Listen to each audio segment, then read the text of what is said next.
And hello on this fine evening. I hope everyone is fine. And I said fine 2 times in the same sentence. It's off to a good start, people. I have a very special guest today. We were talking in some Slack channels about streaming, and then we decided just to do an introductory stream for him. But meanwhile, I heard he already did it on Friday, so not so new.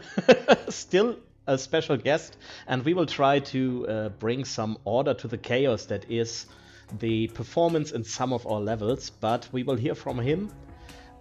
Without further ado, hello and welcome. It's good to have you. We can say Ruben, yeah? Yeah. Or do we have to call you Guru all the time? Oh no, that's a funny one. So I come originally from Spain, and if you are in Spain, you would pronounce my name like Ruben. But I've been moving out between countries so often, and at the end, I just got used to people calling me Ruben. So the end result is that I'm fine with both pronunciations. People calling me Ruben, other people calling me Ruben. And yeah, just use the name that is easier for you. That is interesting that you come from Spain. Our lead artist is also from Spain. Yeah, Ximo. Well, its actual name is Joaquin, I think, but Joaquin. Oh yeah. But well, everyone calls him Ximo, so. Must be a complicated name to pronounce, right? If you're a non-Spaniard. I don't know. Joaquin. Well, I have no idea if I pronounce it correctly. So when I say Joaquin, is that correct or not? Yeah, I think it sounds good.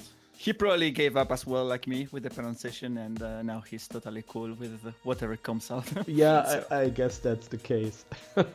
So you can also follow the stream on your YouTube channel, yeah?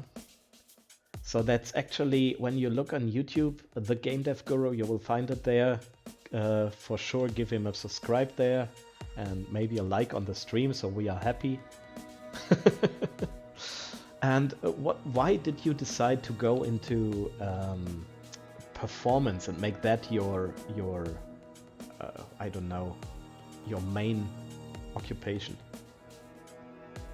Actually, that's a good question. So I think it all comes down to my past developing games. I always worked in teams of 3 to 5 people, right? And in any game, there's always too much to be done. And for some reason, people are afraid of doing the performance optimizations. I don't know why. And back then, we had huge issues with performance on mobile. And no one was actually volunteering and said, hey, this thing with performance sounds cool, right? And once I got into it, I saw, wow, this is really difficult. But I was already in, right? So it was already too late to change my mind about it. I'm probably talking about, 8 years ago, right? Okay. And since then, I was always given the task to do the performance optimizations. And I actually liked doing this, right? I don't know. I guess that over time, when you see that things are complicated, but still you're able to push through, you start to like them, right? So I think this was my case. And how do you normally tackle that? Is your main tip to look at performance right from the get-go, or is it better to just get the game running and have a look at the end? Oh, doggy time. No, not now, Buggy. Go. So cute. I actually have my cat as well there on top of my shelf of my dresser. She really enjoys lately, I don't know, for some reason, just jumping on my back, using me as kind of a proxy, and then from my back jumps on the dresser. Yeah, She's done it like 10 times today. So. I saw a interesting tweet from you today with your cat on your back. So guys, if you're into nice cat pictures, go to @thegamedevguru on Twitter and follow just for the cat pictures, I guess. Yes, for that, exactly. Oh, but let's come back to my question about how to tackle it in a project. Yeah, so that's a common question that I get, and there's no perfect answer to that. What I tend to say though is, if you are doing a game jam, right, and you don't really want to spend time in doing performance optimization, right? If I was looking for a team doing a game jam or any kind of prototype, and I said, yes, guys, I'm just going to tackle performance, no one is going to get me in the team, right? They're just going to kick me out, like straightforward. If you want to release, however, any kind of game in the store, I think it pays off really to start with guidelines and start profiling from time to time and be careful with the settings that you have. For example, when, I don't know, every time you import a texture or a mesh, you have to be mindful of all these small flags that you have. Yeah. Because otherwise you can make the wrong assumptions, and a few clicks today can take you months to fix in 1 year. Yeah, I had a very, very interesting discussion with some people in a Gamedev Discord. And it basically boils down to, I gave the tip to make distance comparison with a squared magnitude and not with a magnitude to save the square root, And the same goes with a string comparison, to not check the name of the tag, but rather use the compare tag function. And they said, well, that is just minimal, and it's way too early to think about optimization and performance and things. And I said, yeah, I don't want to think about performance. It's just, if you already know this, it's just a good habit to do it. And it was a major discussion that it's just not important to do that at all. And I disagree. I still stick to my point. If you know it, it's a good habit to use it right from the start. Yeah, I totally agree with that. So yeah, you have to be careful not to spend more time optimizing than developing your game, of course, especially if you're in the early stages.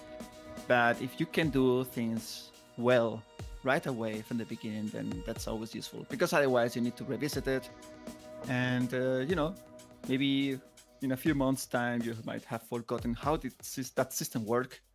Then you have to spend more time, going through all of this stuff again. So yes, if you can do things well from the beginning, that's always the best choice. And what is normally the first thing you look at before we look into the actual project? But you get a client or someone with a problem, and what is the first thing you look at when you open the project?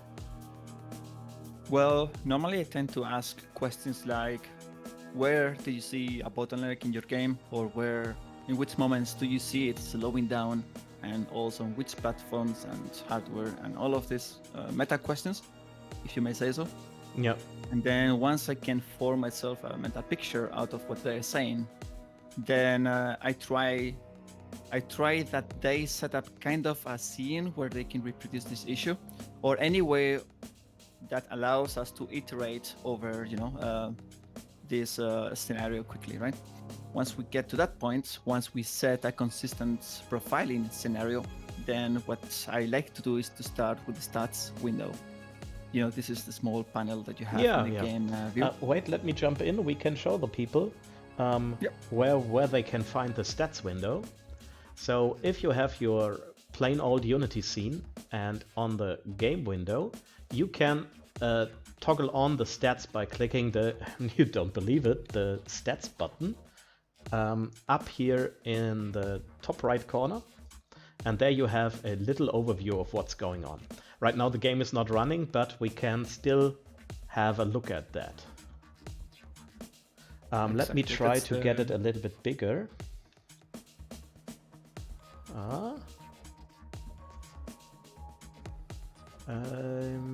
I think there we go. We should see it now, yeah? No, it's behind your face. Wait. So here. A little bit more. The problem is when I move my window... Wait, I have a better idea. There we go. Now I have a huge hierarchy, but we can see the stats window much better. So this is what you look at, yeah. Yes. So this is one of the quickest tools that you can access to while you are playing your game in the editor. And this gives you a very good overview on how badly you're doing in that specific time point, right? Things that I like to start looking at, for example, are the number of patches. I think that's critical. And of course, the poly count. And the poly count that we see, that is triangles, that is here, and vertices here. Yeah, of course, you also have to pay attention to the frame rate, but I also make the assumption that it is not that great if you have a performance problem. Yes, the frame rate is more of a symptom, I think, of the underlying problems. Okay, so that is your first step. And what does it tell you?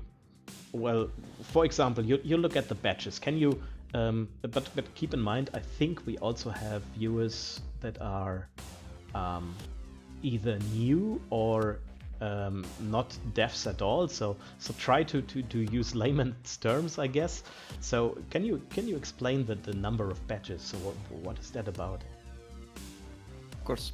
So there's a term in game development, especially in graphics programming, that is called draw calls. And this is something that basically, whenever you want to render something in the scene, for example, the UI panel that you have there, you need, Unity, the CPU side of Unity has to tell the GPU, hey, I want you to please render this canvas, right? And for that, I give you this geometry. In your case, might be a quad, right? Yeah. And here is also a material, right? And a material is just an abstraction, but let's not get too low level on this. Basically, a draw call is every time that Unity tells your GPU, please draw this. So the number of batches is the more different materials you have. Yes, so draw calls is kind of similar to the number of batches that you see in the stat window. And close to that, there is something else called set pass calls, which is on the bottom side of the stats window. I think if I can read it correctly, it's 105. Yes, 105.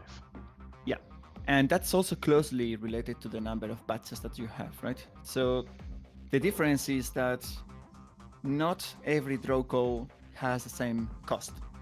Some draw calls are very expensive, and some other draw calls are quite cheap for different reasons. And the number that should get you worried if you are talking about performance is the number of set passes. This is basically the number of draw calls that are expensive. So from our side, if we are already in the game, what we try to do to make it optimized is, for example, we have these rocks, and there are a lot of different meshes in there, in this, and they all have the same material for us. So with this you can achieve that for all the rocks you basically can have a few or maybe even one batch and draw basically all the rocks at once.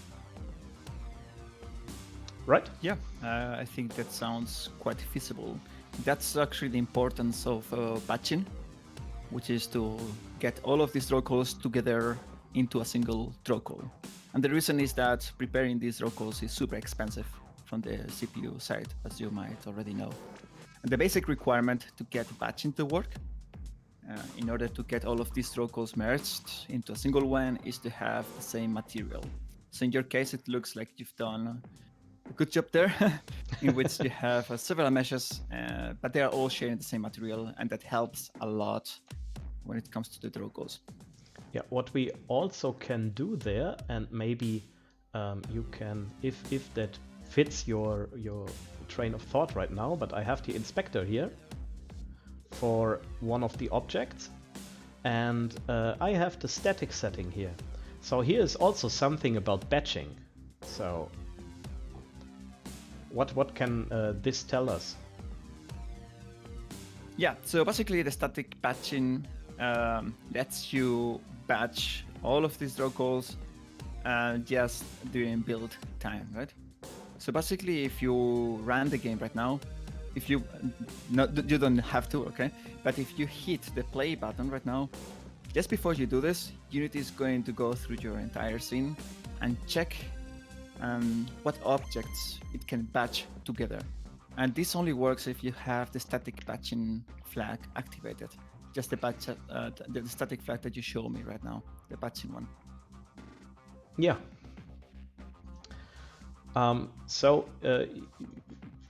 But what is if I have a scene, maybe not from this game, because we paid a lot of attention to as few as materials as we can have. But what is if I have a really, really expensive game with lots and lots of meshes and materials and different shaders and all that? So batching seems near impossible. Is there something we can do still? Oof, that's a tough one. If you have many shaders, then by definition you have to have many materials, and then there is really no batching method out there that can batch draw codes that have different materials or different shaders. So I think in that case, the best thing would be to first try to use as few shaders as you can. Try to merge them into single ones, and then once you've done that, try to make some kind of texture atlases so that you can actually share materials. Yeah, so people keep in mind when you do your game jams, or even if you do a major game or a big game, to try to make your stuff on as few materials as you can and share materials. I could show a possible way to do that, and I think that is right fitting right now.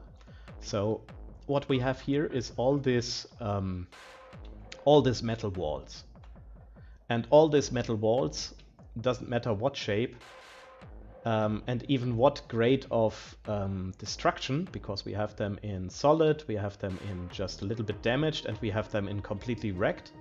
They all use the same material. So for all this, we just have the one material, and let's take a look at that. So I will just select one of the materials here, and I will show that in the inspector. Always have to move the inspector. So we have a misc wall damaged 15 by 15, and it uses the ship wall A. So this is the material, and if we have a closer look at the textures,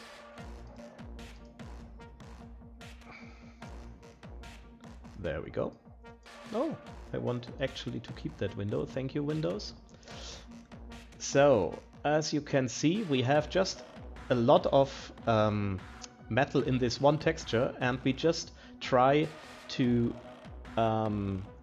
paint this. We use the substance toolchain. We try to paint it on all of our meshes, so even the broken ones share the same basic textures. And this is how you can do that. I will show another example of another thing. For example, we have concrete floors, and let me see if I can find the material for that. And in our concrete floors, there we are. You can already see, well, I need to move it a little bit up. On the material, we have the, I don't know in English, is it also zebra for in Deutsch? In German, it's zebra, zebra stripes on the roads. I don't know in English, in fact. Anyway, we have the normal, we have the tarmac, we have concrete, we have all this stuff in just one. And that, again, let us look at the corresponding just albedo map for this. We try to have, again, everything in the same texture.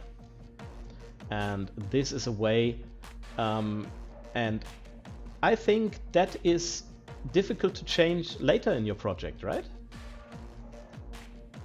Yeah, I think that if you don't make a good use of your texture space from the beginning, and you need to revisit that later on, then you have to go through all your 3D models and open them in Maya or Blender or whichever software that you have, and have a lot of fun with that. Yeah. So, so apart from batching, obviously people write a lot of scripts for their games. How much do you actually look at the scripting part when you take a look at the performance of the game? actually, that's a funny one. Normally, when I find performance issues, it's not so much about the scripting side. I think programmers tend to be already very knowledgeable on the complexity of their scripts. Usually, of course, there's always 20% of times that it's not the case. But what people don't know so much about is the internals of Unity, right? I mean, Unity makes it so easy, for example, to make a material. You just need to do a few clicks. But people don't realize that every time you do this, you are making the life of the patcher quite more complex. And what happens is that, yeah, like I said, there are a million things that you can do wrong by design and super easily on Unity. I don't know, UI, animation, rendering, and all of this. Super easy mistakes to do. And unless you have experience with this, it is, normally the case that it's going to be your bottleneck. Yeah, The but scripting side, of course, we also have pay attention to that. It is something that you can normally see in the profiler. But if you are able to see your scripts in the profiler, then, well, I don't know. I think people know where the problem is right away. Wait, I got a good question and now it's gone. Sorry, I speak too much. No, that's actually fine. But yeah, I think you dodged my question a little bit. Do you actually have to go through people's code line by line? Is it that tedious? Well, for example, 2 weeks ago, I had a call with a client of mine, and most of the difficulties came from rendering. But at some point, I saw one of these small pixels that you see in the profiler, and you say, "Wait a moment, what's this?" And then you just zoom in and say, and see something like, I don't know, 3 to 4 milliseconds in a script, and as soon as I open that script, the programmer is like, "Oh, I know what it is. I'll fix it by tomorrow." So Okay. I normally, in these cases, I just smile and say, "Hey, man, I've been there as well." So people really realize very quickly what the problem is in the scripts. Usually, it is either the script is too expensive, and then you run it once or twice, and that does it. Or sometimes it's not so complicated script, but that you call like several thousand times, and that could also be an issue. So yeah, definitely scripting can be a funny one as well. Yeah, we have a lot of scripts in the game that run several thousand times. And what we try to do, and maybe that is something you can confirm or deny, what we try to do is to spread the workload over a couple of frames. So we start them off, and then with an offset of a random value between, I don't know, 0.5 seconds, we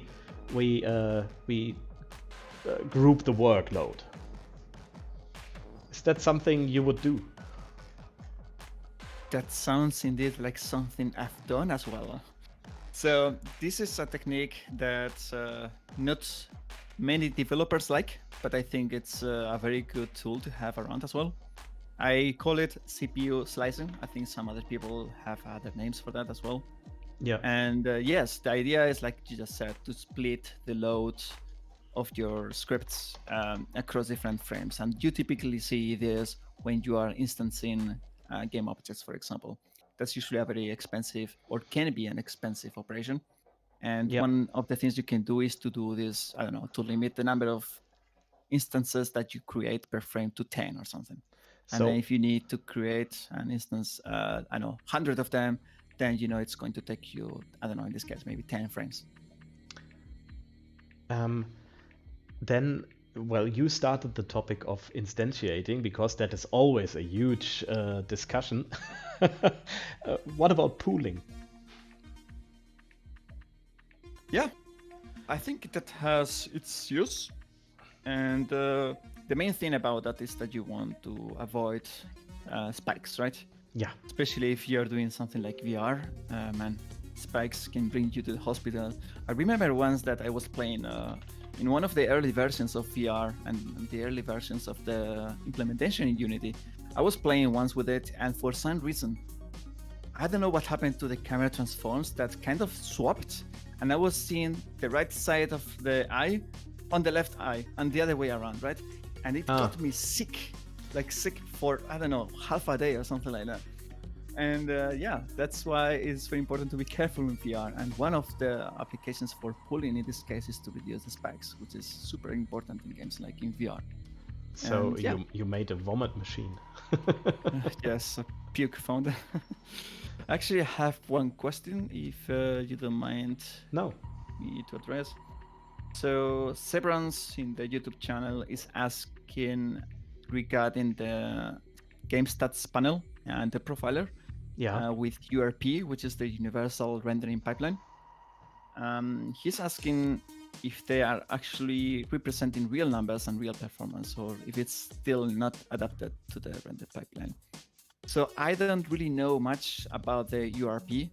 I always had issues with VR games and URP, so I didn't really did a lot of URP, but I've done Hdrp. And in that case, when it comes to the performance metrics that you see there, for me, they are fine. They look correct. Now, another question is if you are using ray tracing, right, in Hdrp. If you are doing ray tracing and advanced topics like this, then you have to use more specialized tools. And I think there is a tool that you can access in, I don't know, I forgot how to navigate through it. No, actually I have it open. It's in window render pipeline. So there's something called render pipeline debug for Hdrp. And once you enter play mode, you have tons of metrics that you can enable and access, especially when it comes to the, I don't know, for example, the number of rays that you cast, the time that it takes to cast those rays, and you know, this is one of the things that I'm most excited about when it comes to the new render pipelines, all the tool sets that you have to debug and profile your game. So yeah, I think in that case, have a look at the toolset for URP. It's actually one of the things that I should be learning anytime soon as well, like how to do profiling in URP. Maybe there's a more specialized tool for this. That's a good point. When I can give, if I can give my 5 cents to this, always keep in mind that the editor adds a whole lot of extra work. So a lot of times you should, of course, look at the profiler and do all this, but also always check your builds, because it runs totally different without the editor overhead. Yeah, you're totally right about that. And the thing is, sometimes you can get away with profiling in the editor, right? It is so much faster to do all of this. But if you do that, be very, very careful when it comes to memory profiling, because that's the worst one. Unity is going to tell you you have everything loaded in memory. And Unity does it so that, I mean, it makes sense, right? People want to have shorter iteration times, that you play the game, you press play, and you want to be already in the game, right? You don't want to wait 1 minute, you want it to take, I don't know, ideally less than 1 second. And for that, Unity has to keep everything in memory. That's why if you do profiling of memory in the editor, that's going to disappoint you a lot. Coming again to the topic of splitting the workload over different frames, we can show, or I will show you a short little script, nothing special, that will do this in the update loop with a short test. Can I place it? So there is good. So what we have a super expensive function, and that is a refresh function. And what we will do is we have our refresh timer, and we get down our delta time, and basically when it's below 0 we will make a new refresh timer and tell it, okay, we want to refresh. We have some other conditions where we want to refresh, but that is not important right now. Basically you could do your refresh here without the other checks. And then you just, for each instance of this script, you can make a random dynamic update rate. And just with this little calculation here, every instance has a different refresh timer. So this is already splitting the workload, and it will just cost you, yes, the update loop is running, but it's just one if and one operation to call your refresh function in different frames. So that is one pattern that we use. If it is really useful, we will now hear from our expert. Yeah, definitely it's something that will help you a lot when it comes to reducing the cost of your update loops, especially if refresh beam is an expensive one, right? This is still one upgrade that I used to do for some specific scripts. For example, let's assume that I had, I don't know, 1,000 elements, right? 1,000 of these beams. Then what I discovered over time is that if you have this high amount of beams, it really pays off to create a class. I think I called it back then something like Patch Update Manager that takes care of calling the update functions for you. So you could just create, you could rename this function from update to, I don't know, something like Patch Update. And the advantage of this is that Unity will not call this update function at all. That means that you have complete control over that.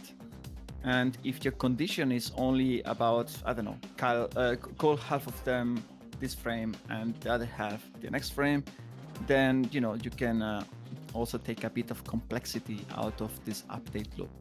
But like I said, it only pays off if you really have a lot of these elements. Yes, I will use the short break. Hello to Nitablade. Nice to have you in the chat. Chaos Mind, I don't know why your name is not in the users of the chat. Maybe you need to chat to be in the but I noticed that Twitch sometimes has problems with that, so I would not worry too much about it, but nice to have you here. What about the alternative to use not the update loop but a coroutine? A lot of people are opposed to coroutines. A lot of people are preaching use coroutines. What is your take on that? Yes, I definitely heard people complaining about coroutines, but I personally have used them a lot. Of course, being careful, and I've shipped production games with it. I think the last one was one of the games I developed was Diamond Dash, which happens to be on Android and iOS. I think on Facebook as well, but WebGL. But I don't know right now if it's still live there. And man, that was like 30 million players. So if coroutines do not work, well, I think that's the proof that you can make them work. You just need to be very careful. Because there is a lot of overhead, right, when it comes to coroutines. So I think Unity has something called best practices for coroutines. And that gives you some hints on when to use them and when not to use them. So I think that's an excellent tool. You just have to be mindful of the performance cost. Yeah, I'm actually looking right now for a coding example for using coroutines in this. Yeah, I got one. So the easy pattern is to have a coroutine with a delayed start random range like this. So that will start the coroutine between 0 and a random value between 0 and a quarter second apart when all the scripts or all the instances of the scripts go into into work. If people can follow me with this. The coroutine itself will then just do this is the delayed start that gets called, the coroutine here. And that will invoke a repeating coroutine that has just a normal time step. So we will wait with a delayed start for the loop to begin. And then the loop can just go on regularly. I hope I make sense. Yeah, definitely. I think I've used this pattern as well in the past. So yeah, so that is a very easy to implement pattern. You just have your one coroutine that you start that has the delayed start, and you start it off, and this one actually will do the invoke repeating with your expensive function. And there is something interesting here. So in the delayed start function, you call the yield return new wait for end of frame. So I think, if I'm not mistaken, you can also substitute that for a yield return null, and that should save you a few allocations, because otherwise you need to, create a new class. It's probably something very small, right? So if you have a few objects, it's going probably not to make any difference. It's not even worth a submit. Oh, we have a lot of those objects, so we have our first really performance increase today. So we will just do the yield return null on this in this point, yeah?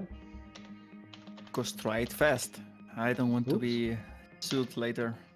I never said anything, actually. You want to do it like this. Yeah, you can try that instead. So, to do two of them. And we just don't use those anymore. And this also waits one frame? Yes, I think they are not 100% equivalent because of the order of the update loop, right? When it comes to Unity, but this definitely waits for one frame. This will be called next frame. I think 99% of the cases for those, it's going to be the same. So this will wait one frame as well, without much allocation.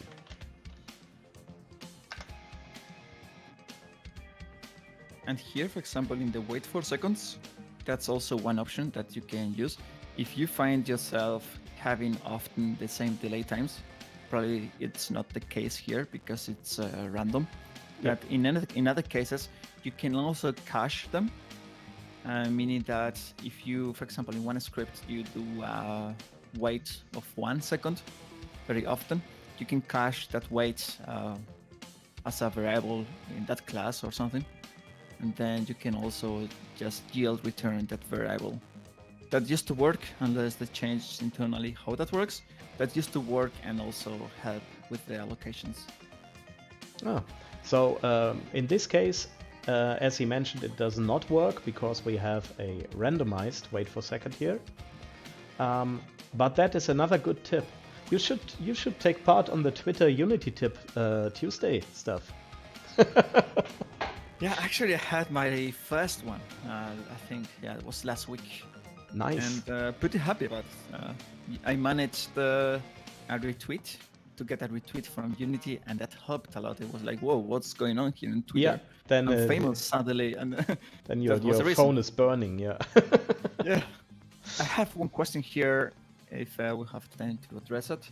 Yeah. So, Severance is asking if it's better to have one master.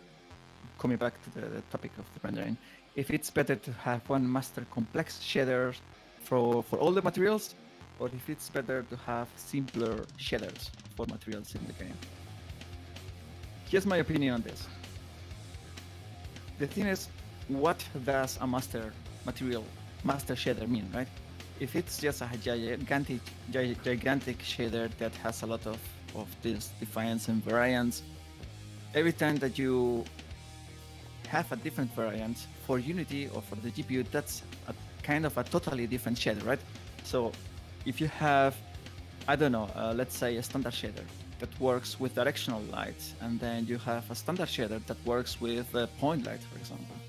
Those are two different shaders for the GPU.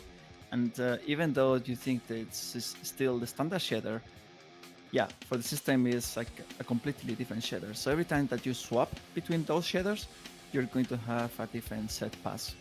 Or that's my experience at least with Unity. So if I can again add my 5 cents to this, when you have one gigantic master shader, it even if it is more performant, you will have a nightmare maintaining this thing if you add new features to your game or new stuff. So I think it's not really feasible for a big project to always open that one shader file again and start having nightmares and headaches about it. That at least from my side. And the standard shader actually is one of these shaders that I don't like to use on mobile projects because they are super expensive. And all of these variants get out of hand like really quickly. When you realize it, you have like 1,000 variants, and they all take 100 MB in memory, and they all take years to compile when you launch the game. And suddenly you realize, maybe I should have stuck to the legacy, I don't know, the diffuse shaders or something. I will open a little project while we are speaking about shaders that is a performance nightmare. Just this one shader, and you can have your field day with this, so you can rip it to shreds. Basically, it's a shader that simulates cracks in ice. And we do this with a parallax distortion. And to have the cracks go down in the ice, we just do iterations of this parallax effect and do basically as many iterations as we want to make it look good. So this can be very, very, very taxing and expensive. But I will show you the shader as soon as Unity I think loads. It's also fine to have expensive shaders. The important thing is that you are aware of those and that you are willing to pay the price. If that's the case, I think that's great. I mean, after all, you have to enjoy the game, and if these cracks add a lot to the feeling, and I think they do because it looks awesome actually. I think it's totally worth doing it. Yeah, but something is broken. There's something broken. This plane is broken. Let's remove it. And there's my... So, okay. So this is the effect in action. Yeah. And this is a shader graph. And let's look at the graph. Beautiful. So that is the shader. It maybe look intimidating if you open the shader graph for the first time, but the expensive part is right here, where we utilize a custom function. Oh, I can already hear your nightmares. So, and what we do here. Wait, let me just show you. This is one parallax movement because we take the view direction and we multiply it by an offset, put it in the tiling offset, use this for the UV settings, and because we use a white and black mask and we need black and white, we invert the colors at the end. So don't worry about the invert colors here. Let's move it away. So this is basically a parallax in like 5 nodes. Yeah. This divide here is just to make the exposed parameter more manageable. And what we do in the here in this little shader is we do exactly the same as those few nodes. Exactly the same in a little, I think here like two pieces of shader code, and then we do it like X times. So in the scene, you can see, let me finish tiled. So we have a few tiles of that. So let's look at our shader. Let me move the inspector so you all can see it. There we go. So we have exposed parameters for the iterations. So I can do more iterations of this. That is now 200 iterations of the depth. And we can use make them closer together or more apart. When they are apart, we get something like this. Of course, each step is then more away from the rest. But to make it look really pretty, we will make something very small, like this. And I can still move. And then we have this effect of just layer and layer and layer and layer of passes in this in this one shader. So if you put this on a whole ocean, I think that will be a little bit expensive. But you can see the parallax effect of the crack looks really nice in the camera when you just look at this crack. Yeah, I mean, it's probably not high performing, but I don't care, man. It looks so good that I'm willing to go out and buy an RTX 3090 right now just to play this. I think you have very talented artists, and I guess a technical artist, right? Probably created this shader. We created this shader basically. Well, we saw an article that did something like this in Unreal. And we thought, can we do like really good looking eyes in Unity? And the answer is, I guess, yes. If you want to do this shader yourself, the tutorial for this is on our YouTube now. Sorry, I'm doing advertising for our channels, but on our YouTube you can find the tutorial and the materials, actually, to the textures to do this. We have the crack mask. That's what I mean. We have a white and black mask, not a black and white mask. So that is why we need to invert the colors. And we have normals and roughness maps and so on for this. And you can try to achieve this little shader. And I think it's a good entry to shader graph. Yeah, looking good. And I think your game is targeting PC, right? So if that's the case, I think you might just have the budget for that. I think that's totally fine. It's not even in this game. Okay. Yeah. The expensive part here is what we are doing with this light beams. So we are using the Unity Shuriken system to do. I just press play. I will show and explain. Oh, good evening, Captain Zorkon. Hello, Domaris. Oh, hello, Dominic. No questions. Well, basically, hello to everyone. Okay. I have a question here. So whenever you find a spot to answer, let me know. Yeah. So this is, well, it's a normal Shuriken system to make some fog. But we want to track this. Oh, I need to climb up there. Right. Oh, come on. So, we actually track the particles, or Unity track the particles, and we will spawn a collider where the particles touch this trigger that is on that beam. But, and now comes the difficult part.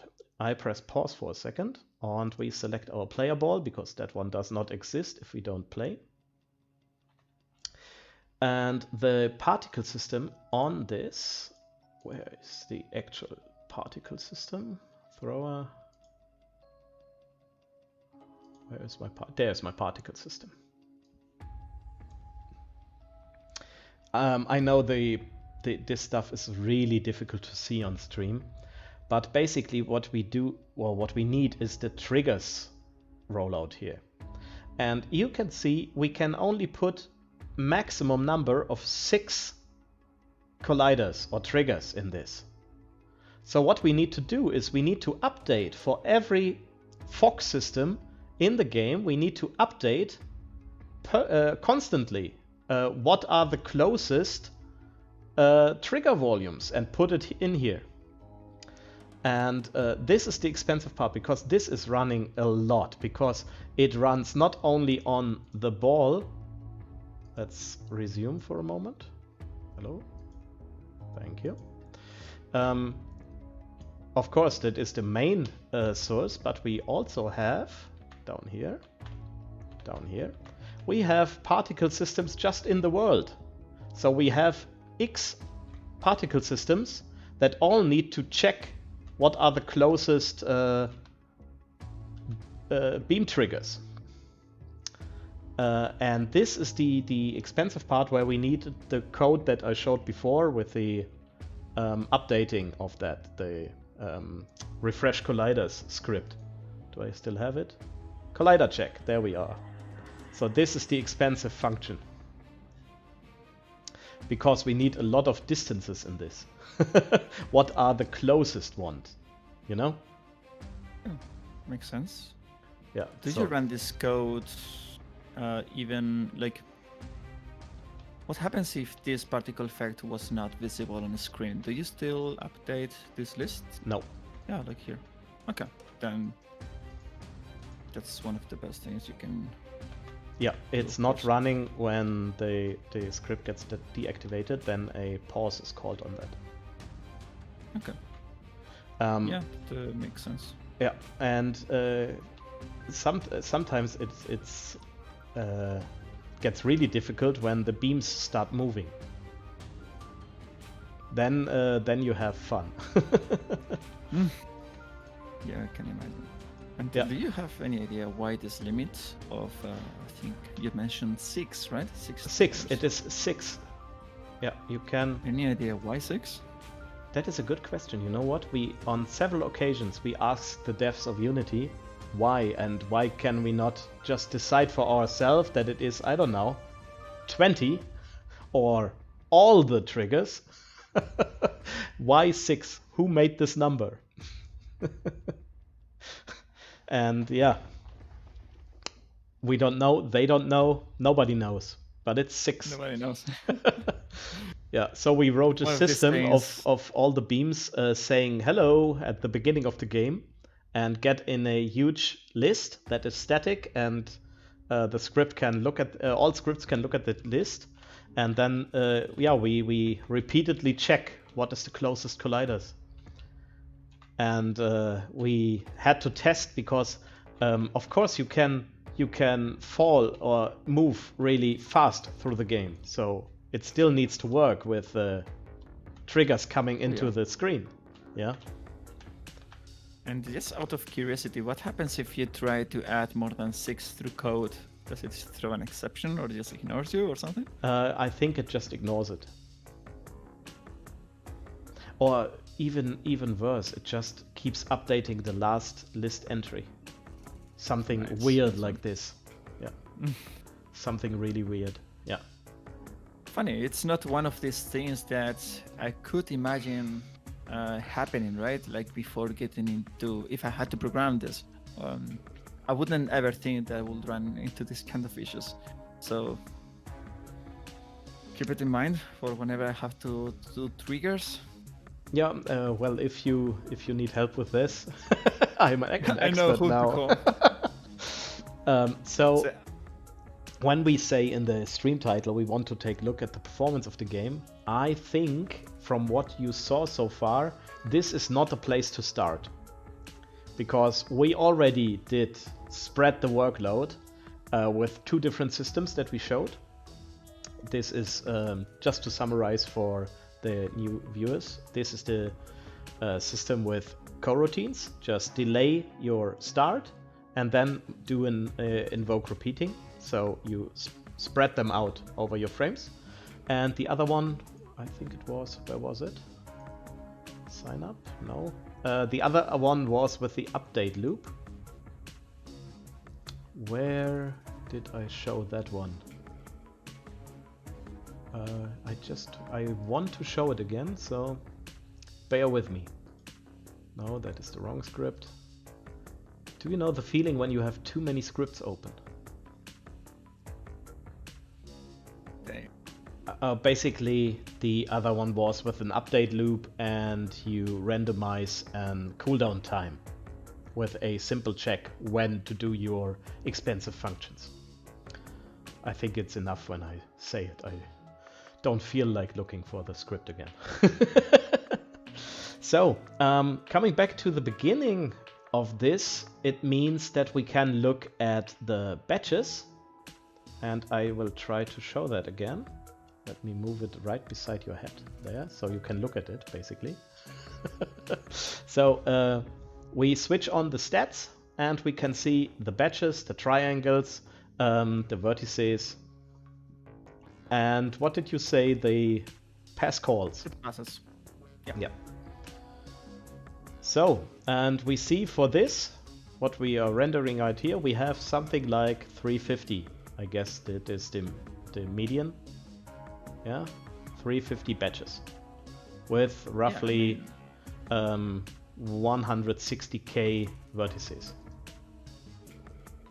I mean, to me it sounds like, from the numbers that I see here in the stats panel, this could even run in mobile. Of course, in real life, this is another story, because we don't see here the complexity of your shaders and things like Overdraw and such. But just by looking at the game tab here, it looks like super optimized. So I think that's been a good job from your side, like a very good job, actually. Thank you, but we still have people, and guys, if you remember levels where you have performance issues, now is the time. Post them in the chat, and we will have a look. I'm looking at you, Nita Blade. Where do you want optimization happening? Now is your time to shine. This is one of the early level in the game, and yeah, we tested this like to oblivion, you know. And I don't know, maybe it's something interesting and new for you. So I will show something that we noticed, and you can maybe shed some light on this. So you saw a lot of atmospheric effects, yeah? So let me actually, for a moment, use gizmos, which I prefer not to do, but particle systems are on, so we should find ourselves a nice, warm cup of atmospheric fog. Here, that one. So, again, let's have a look at the inspector, because we noticed something very strange with this. I don't know why when I undock the inspector, my scene jumps to someplace else. And also does stop rendering the stuff. That is interesting. Can I dock this? Okay. Yeah, it stopped rendering. Ah! Yeah, that is because I'm stupid. That happens. The part where I dragged out the inspector had my occlusion tab, and it is on visualization. There we go. The classic. Hello? Can I please? Okay, close tab. Now I destroyed my editor. There we are. So just need to find our particle system again, because I want to... Okay, it's gone. That's also good. It was here, I swear. Okay, let's take another one. Well, here's one. So, maybe you notice when I zoom out, the particles get bigger. Yeah? You can see, wait, let me put away the inspector for a moment. When I zoom out, the particles get bigger.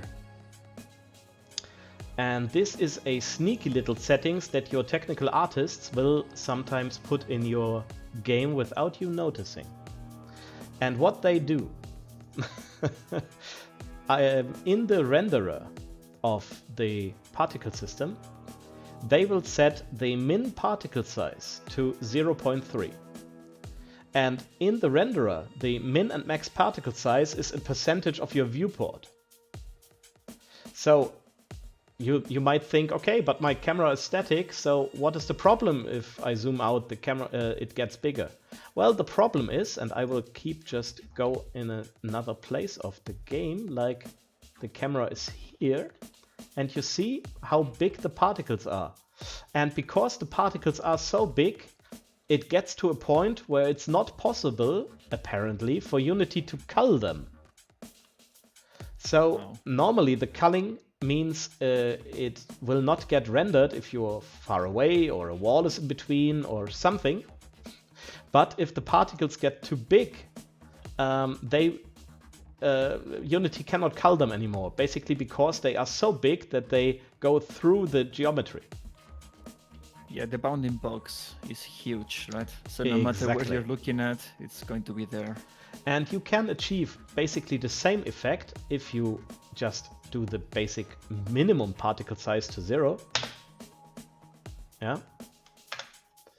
And then I can zoom out and it does not get bigger, but it does not look the same here. Yeah. So what we want to do instead, and I cannot stress this enough, have a look what your artists are doing, because you already have a start size here. You can just why do we have two settings here? That does not make sense. There we go. And just increase the particle size here to something bigger. Let's take 3 and 5, I guess. And now we have the same look as before. Yeah. Oh, we can even get a little bit smaller. So let's do 2 and 4. Or even 3. Yeah, this looks good. And so this is the same look as before when I am in the camera, yeah. But it now is Unity can cull it, because when we are far away, it's small enough. Yeah, and this is really sneaky. It's in the sub, because the size you will see immediately, because you cannot close this tab basically. But in the render tab, the min particle size. So again, this is in viewport percentage. So I don't know if that is interesting, but I told you nonetheless.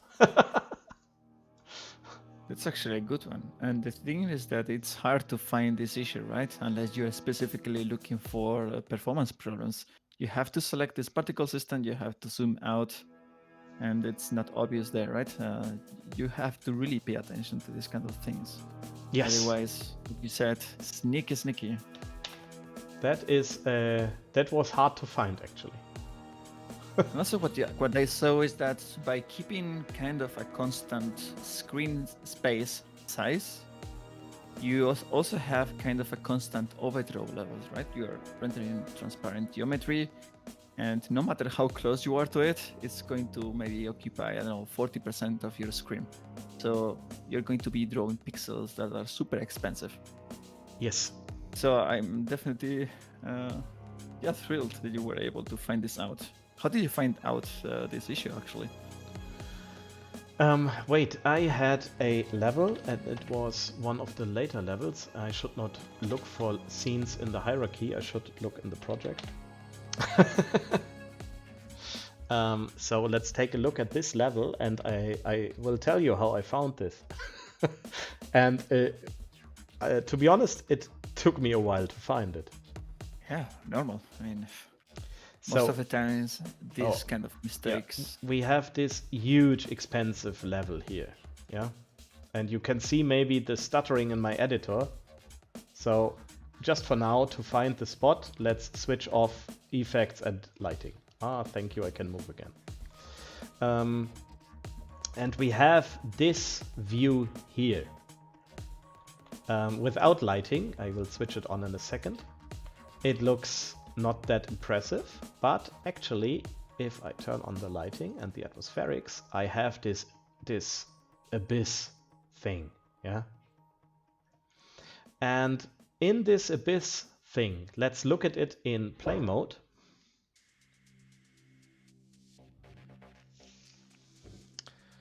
Let's look at it in play mode.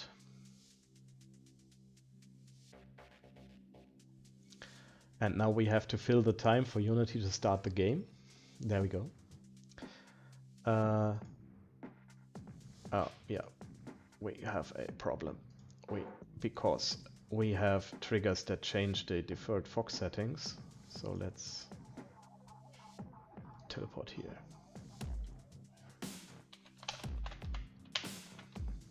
So there we go. Nothing but an in-game console. There you go. See, the fog settings change to what we actually want to see here. Move the ball out of the way and look at the scene. There we go. Oh, it's impressive. So, and you see the huge amount of fog systems in the back here. Yeah. And when I turned off all the fog, it worked. So it had something to do with the particles. But hey, it's just a little bit fog, so what's wrong? What's wrong is that the fog right back in the end of the abyss, yeah, is still rendering just huge ass particles. And we will take a look now at the stats window, because we learned at the We learned at the beginning of the stream that we should take a look at the stats window first. So let's take a look at this expensive one.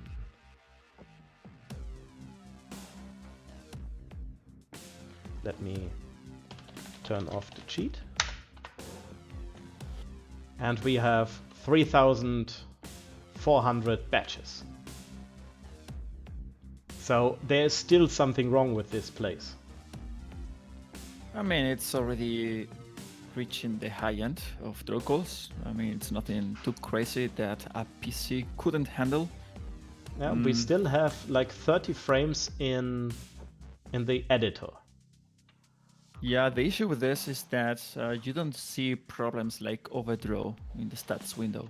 For that, the best way is normally to open the frame debugger, or for example, Hdrp has a debugging tool to show you the overdraw.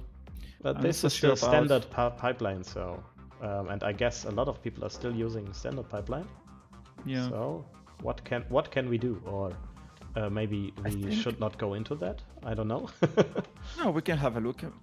Can you open the scene tab? Because I think, at least when I had a look at this, in the scene, you have a visualization mode that is called Overdraw.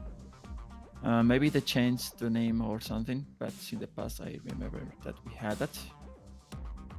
We have the frame debugger, of course. We have the profiler, but I don't see an overdraw, at least in the analysis menu.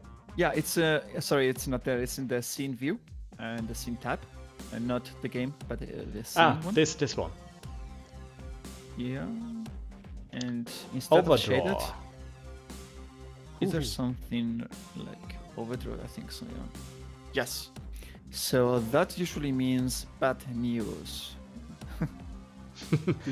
And I think it's still something, because that is all particles what we see here. Yeah. The issue with overdraw is that, I mean, it's not such a big deal for desktop.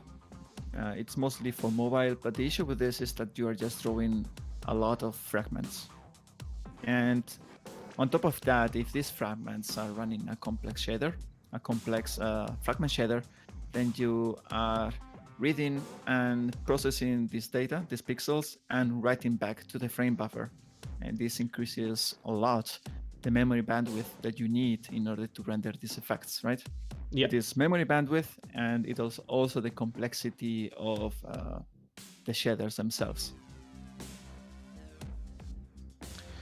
So and sadly, yeah, you first.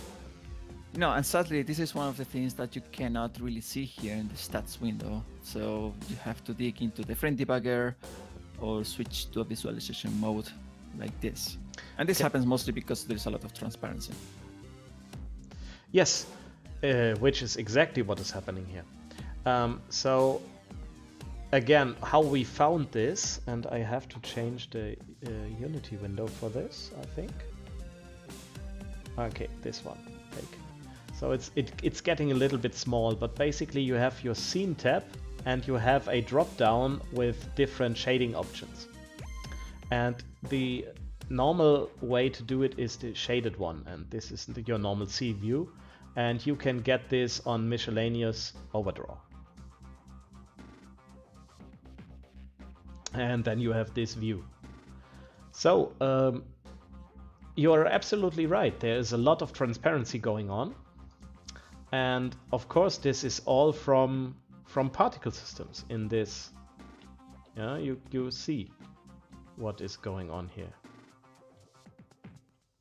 Every time that a client asks me, okay, that's good, what do I do now?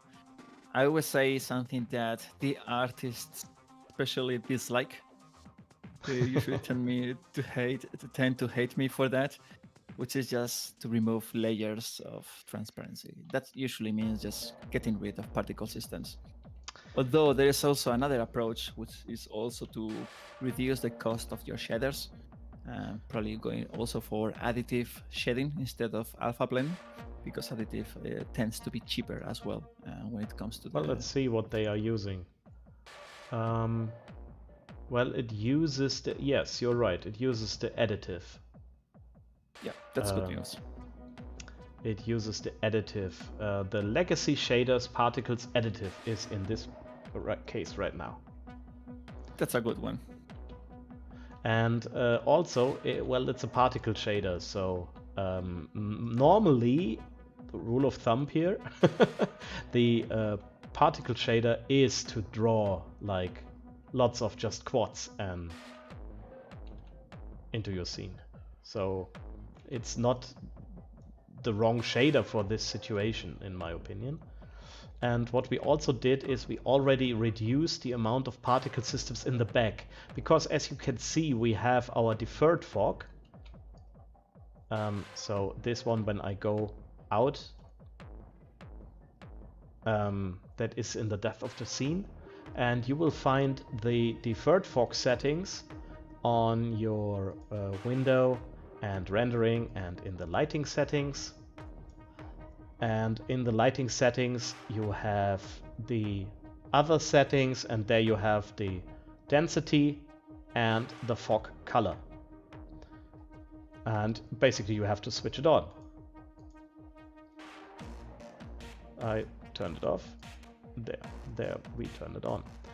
The second step, what you have to do to see this actually, is to go to your camera. Whoop, let's take our inspector here again. To go to your camera and enable deferred fog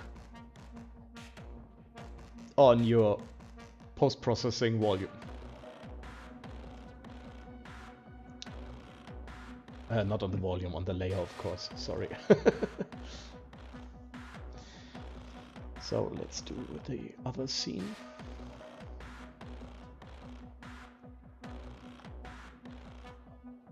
Ah, I want this actually. Yeah. I think you can see better now. Yeah. So on the post-process layer you can enable the fog. For those of you who are interested in how to control this on runtime, basically we have a system of level triggers. If it's okay for your room, but that I just defer a little bit to explain this, how this is done. And we basically give it a box collider that is a trigger, and we can use events on that. So if the ball enters, you can call whatever you want. And how to do this, how to set up these triggers, we have a tutorial on our YouTube that you can watch. And we wrote a light settings script, light settings controller. Here we go. And that one has just public functions that you can put in your Unity events that are in the trigger. And so the ball enters and you can call these functions. And what we do is we call the render settings and the fog density. And that's basically it. while we do tween, so you have. Do you know do tween, Ruben? Yeah, yeah. I used it for one of the games. I think it's great. Oh, it's the first tool I always implement. Danielle made such a good tool there. Well, it's always the first package you import on any project. Yes, for sure. Dotween is awesome. And the Pro package is just 10 euros, I think. And Danielle really deserved those 10 euros. So, yeah, there is a free version, and you can do almost everything with the free version, but just go and get it. It's really worth it, and he deserves this. Well, I think it's worth your money 10 times. Yeah, because all this little tweening, little animations here and there, you can just do it with extension functions like transform, do something, and yeah. Okay, so we can actually with scripts set the render settings fog color and the render settings fog density, and that is basically it. So it's a one-liner to change it with a event in your game. Good evening to you, Lami. I hope you had a nice day and not annoying customers. So I thought these two things are always incompatible. Like, yeah, sometimes they are incompatible. Lami actually has a loot shop in a city in Koblenz, it's close to where we live. And sometimes he gets strange people in the shop. But sounds creepy. Yeah, if you are in Koblenz ever, you or someone in the chat, just check out the store, because he has a lot of cool nerdy stuff. I love that. Yeah. I have two questions lined up. Is it the right Okay, one then let's answer the questions, and then let's see if we can actually improve the scene. All right. So the first one is, in optimizing CPU versus GPU, how can you easily tell from the profiler data which one needs optimizing first? So if you have the GPU module enabled and Unity supports that for your target platform, then this is way is just to enable that. And on every frame, you will see the time that it takes for your CPU to process the frame, and also the time that it takes your GPU to actually do this. Do you have that actually there? So yeah, in the profiler modules on the top left. If you want, you could do I have it? You could connect now and control it yourself to show it. Yeah. Do you have the game post actually? The game post. Is it running? The game is not running right now, no. Yeah, maybe if you run it. Okay. Sorry, I was stuck in sorry, it was a dialect problem. I understood post. You know, sorry, like pre-post. No, it's my understanding. It's not you. It's me. It's pre-post, like from audio settings. You know, like a pre-post fader. Yeah, and I was like, is the game post? And I was like, wait, let me check the audio settings. Well, I think Zorkon that has now a big laugh, because I know he's an audio engineer. So, well, he has now a big laugh about this. But for the rest, it's just, what is he talking about? Pre-post faders? Well, anyway, the game is not running. Yeah, so if you manage to record a few frames while you're playing, on the bottom side of the profiler, you see CPU and GPU, right? It's like a very small text field in the profiler. But right now it says CPU whatever milliseconds, and also GPU whatever milliseconds. Here, do you see that? Exactly. So it is kind of on the bottom side of the profiler, this small text. So I will pause once we have a pretty looking, there we go. So, and put it right there between us, and you can point at everything. I think it's better if I connect. Just 1 second.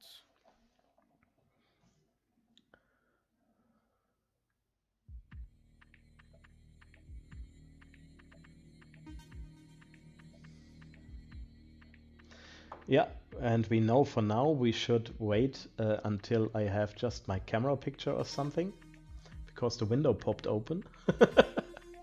Okay, I think I'm in. So Yes. if I may control this. So here you have, of course, your history of previous frames, and the right being the current one. And normally it's always better to go for an average frame and not for the spikes, maybe something like this. So this is a pretty common frame. And here, if you enable the GPU usage or the GPU profiler, and as you did, then you will see here on the bottom side the time that you are spending on the CPU and the time that you're spending on the GPU. So that's usually one of the fastest ways that you have to find out which area needs optimizing first. But you have to be a bit careful with this, because sometimes the CPU is going to tell you, yeah, I actually required 50 milliseconds to render the frame. But the issue is that sometimes Unity does wait for the GPU here, and that will be included as, the CPU is busy, but it's actually not. So this is the first thing to have a look at, but you need to confirm that. But you need to confirm this by having a look at the timeline, right, to see if there is any huge waiting time. And of course, you want to do that if possible in a player build. So I hope that answers the first question. And I'm just going to disconnect from this. And the second question goes along the same lines, is have you also had a case where the dynamic batching is too heavy on the CPU and you had to disable that? In other words, are the savings on the GPU always worth it? And I think when it comes to dynamic batching, it is a feature that has been tweaked very well by Unity. That's why it has so many restrictions, like the number of vertices that you can have, or attributes or vertex attributes that you can have and such. So I think if you can afford dynamic batching, then yeah, I think it's totally worth, right? If Unity does the dynamic batching, let me put it this way, then it's worth.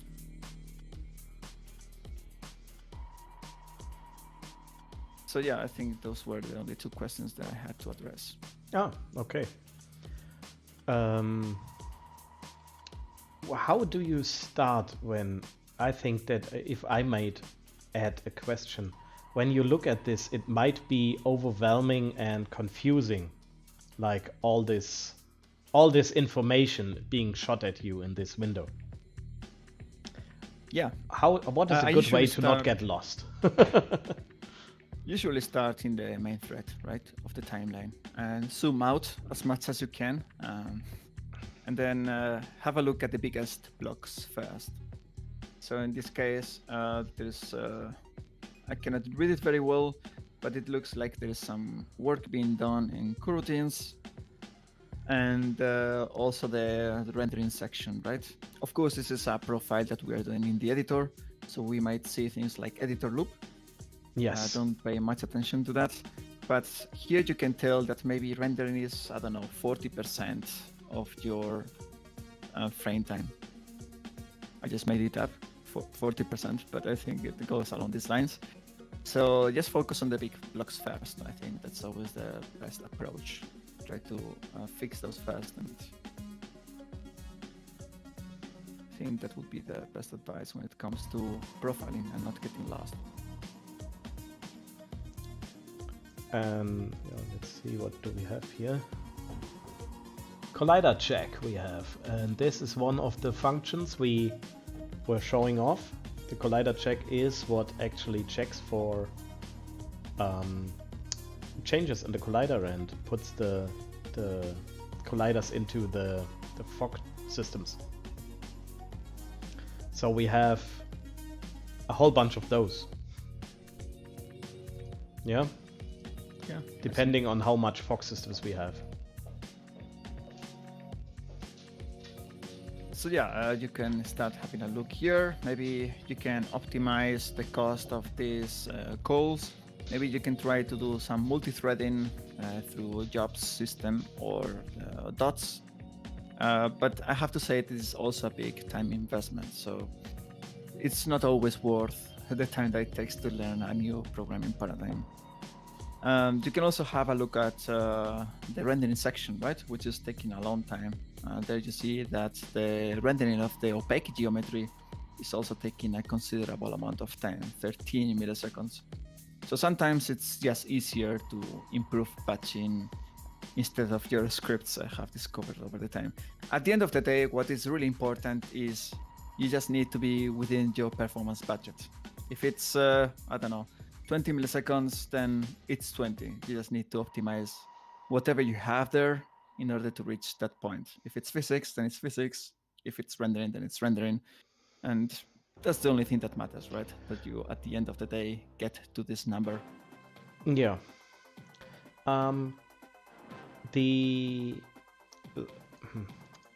Wait. Move this away. And let's talk again about our section here. Do you see something that you might think would be a possible way to improve this? Again, we have now the wrong the fog density settings. Don't worry about it. Yeah, from what I could see before, I think it's mostly about batching. I think you were about 3,500 batches. So maybe you can have a look there at the frame debugger. The frame debugger is a tool that will help you see how your draw calls are being structured, right? Maybe you can see there some possible gains. Guys, window analysis, you find the profiler as well as the frame debugger. So we have the frame debugger right here, but I have to be honest, I never used it so far. So what do I have to do? So one of the things that people miss, and I always forget all the time, is that in order for this to work well, you have to have the game view open. Otherwise, it's going to be quite messy to use this tool. If you have the game view open, then you just need to press the enable button.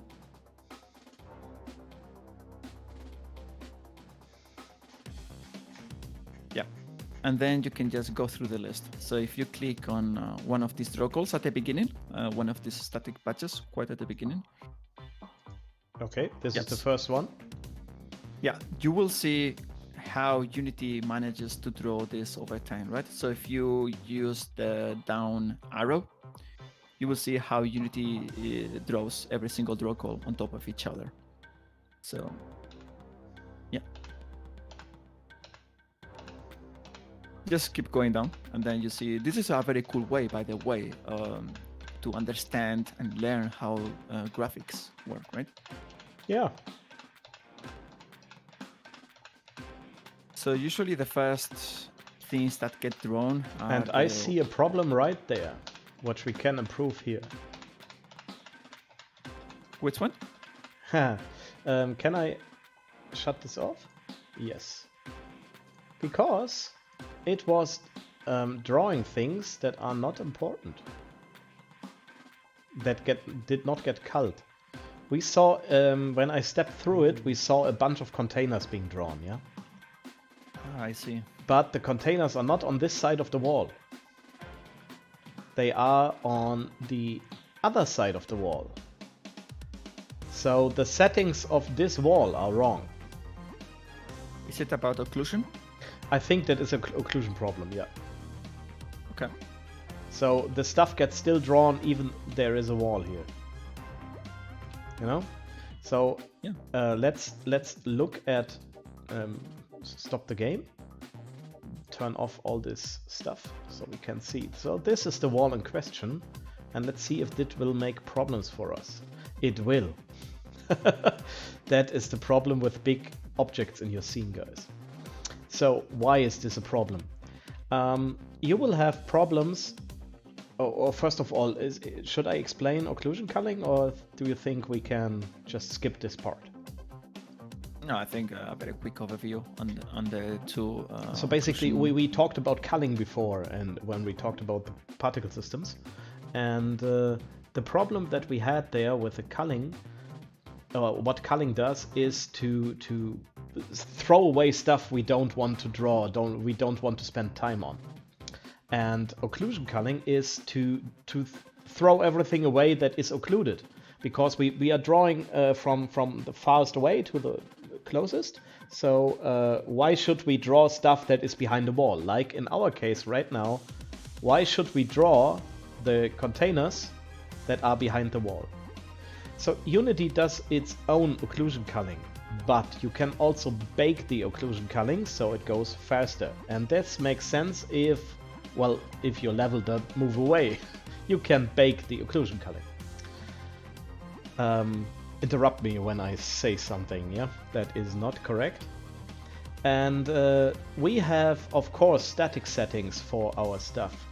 But let's look at the inspector again. Most people know they can put a checkbox here to use this and to tell, well, this is static, it does not move, it makes batching and drawing easier. And hey, this is the magic checkbox to make your game perform better. Yeah? But you also have a lot of subsettings here, what you can actually do. Normally our walls are occlude static and not occluder static, so they will not occlude. Why do we do this? And that is why my big object here makes problems for us. If, like when you look at this door, that is a good.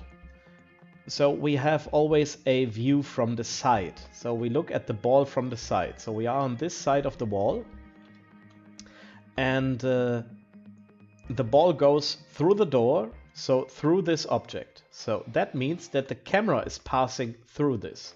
And at the moment the camera passes through, it will stop drawing everything on this side. So you go through and immediately stuff pops away. Maybe you saw this in games. And this is not pretty. So what you normally would have to do is make an occluder object, a second object that is not used later in rendering, so we will disable it after baking, that has here a hole for the camera to go through. Just imagine that this hole would be bigger, then the camera could pass through and it would not get stuck inside an occluder. Do I make sense so far? Great. And now we look at the artist making this big wall, and of course it would not make any problem here and we could occlude the boxes, but we will have a problem way on the other side there. Yeah? So, but we are a little bit lucky, and this is actually a Pro Builder object. So what we can do is we can press Shift and H to isolate this object and look better at it. Yeah? And we see that whoever made this put a nice set of vertices right here in the middle. So what we can do is we select this edge and this edge and this edge and just move it along here. So now we have an edge here, and what we now can do, let's unhide the rest, so that is somewhere in the middle here. I think we can even do like here. Yeah, that looks good. Now we will select these faces.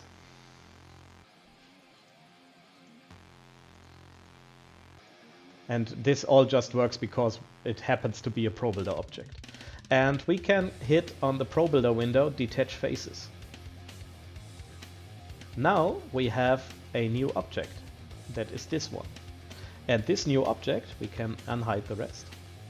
We can now set to be occluder static.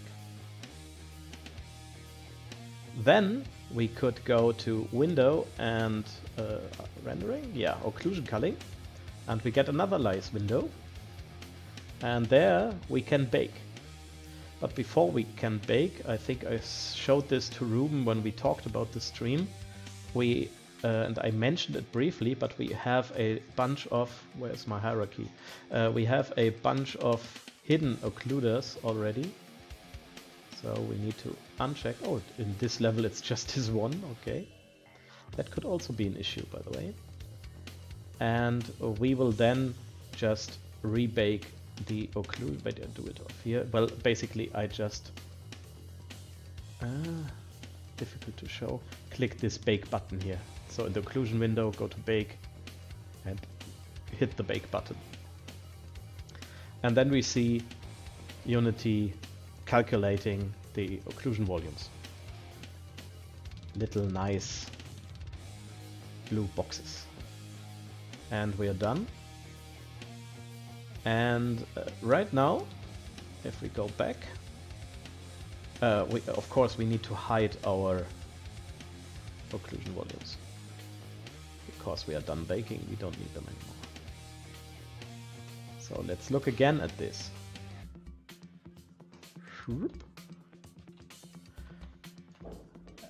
And let's hit play, and let's see if this actually helped. I'm curious to see that.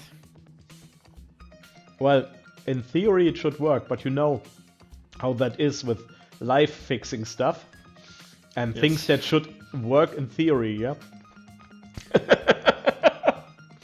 Do I dare to hit the button? In the second monitor. Nah. So, oh, I should hit there. There we go. No, it's still drawing the. It's still drawing the boxes. And where's our wall?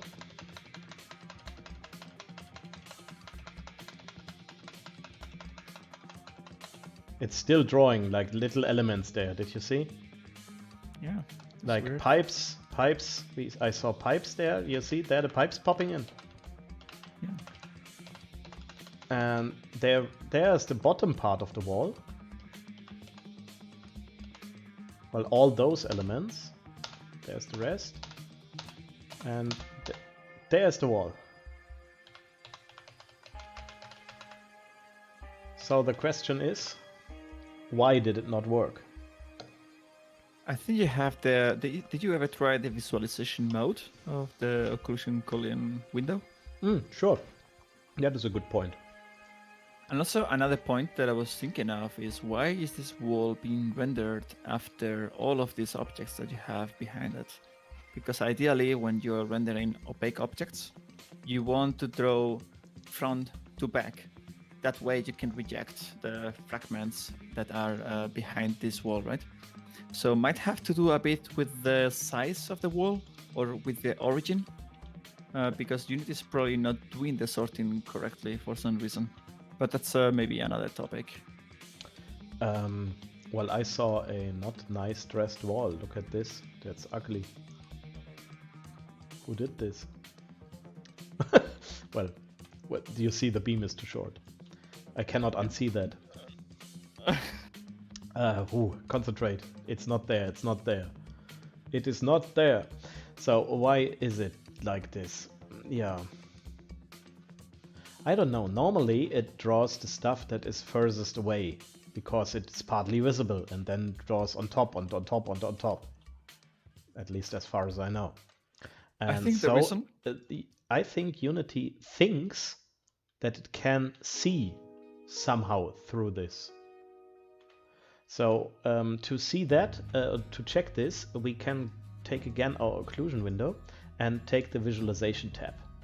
And here, normally if you have multiple cameras, you select the camera you want to see. And if you then hit play, for a moment I did not know where the play button was.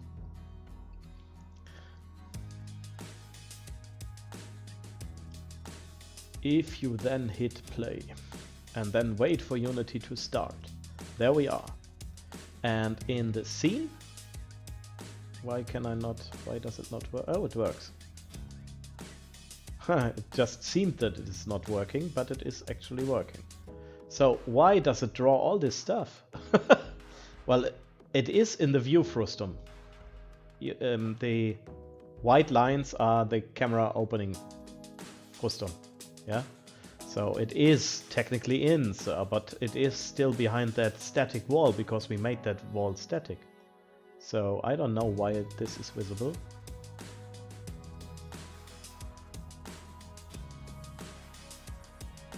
And very curious stuff that we should see, like the exit of this vent up here, yeah, is culled.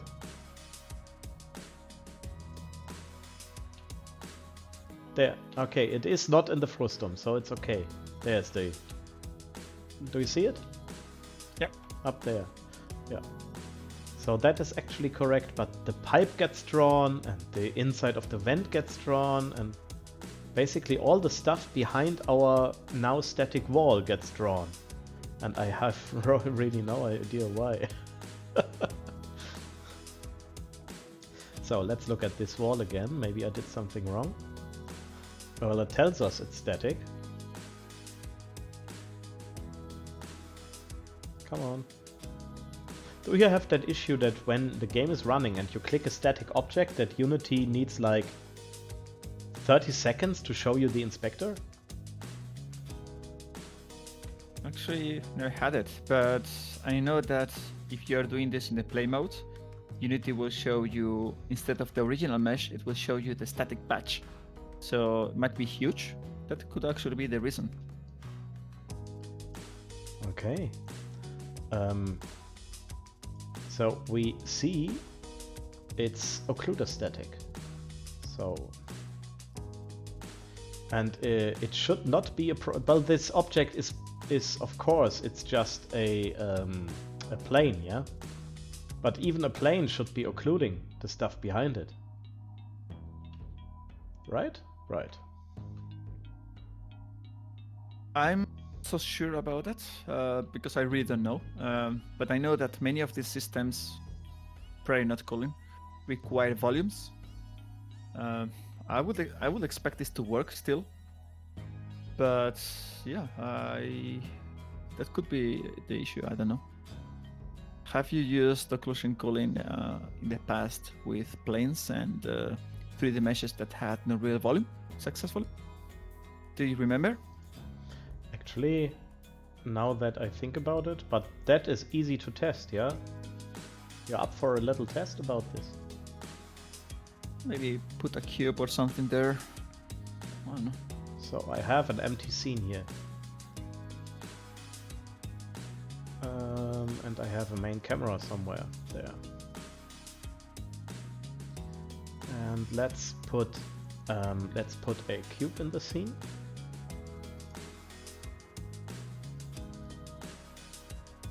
Somewhere here. No, somewhere there. Where's my camera? So that cube is clearly visible. Ah, it's right under your watermark. So let's look at the game. There's my cube. So let's put a plane in this scene. Let's reset the transform because for some reason it's somewhere. And also we want to rotate that to here. And there we go. That is my plane.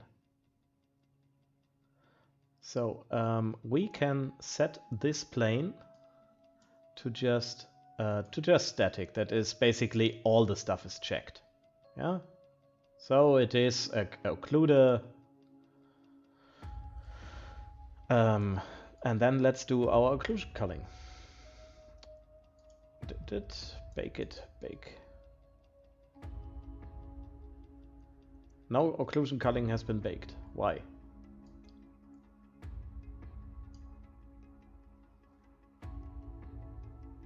Ah, I need to save the scene. Okay, let's save the scene. OC test. I will just revert my Git later with this scene. So let's see if we can bake now. And there we go. We have a 2.5K kilobytes big occlusion culling. And hit play. And go to visualization is still on. So when we go to the scene, we see that the cube is indeed not culled. So now let's go for our second test. Take the cube. I just doubled it. And now I will just increase it. And we actually can get rid of our plane. And let's set the new cube to static. And let's rebake our occlusion. And have a short test.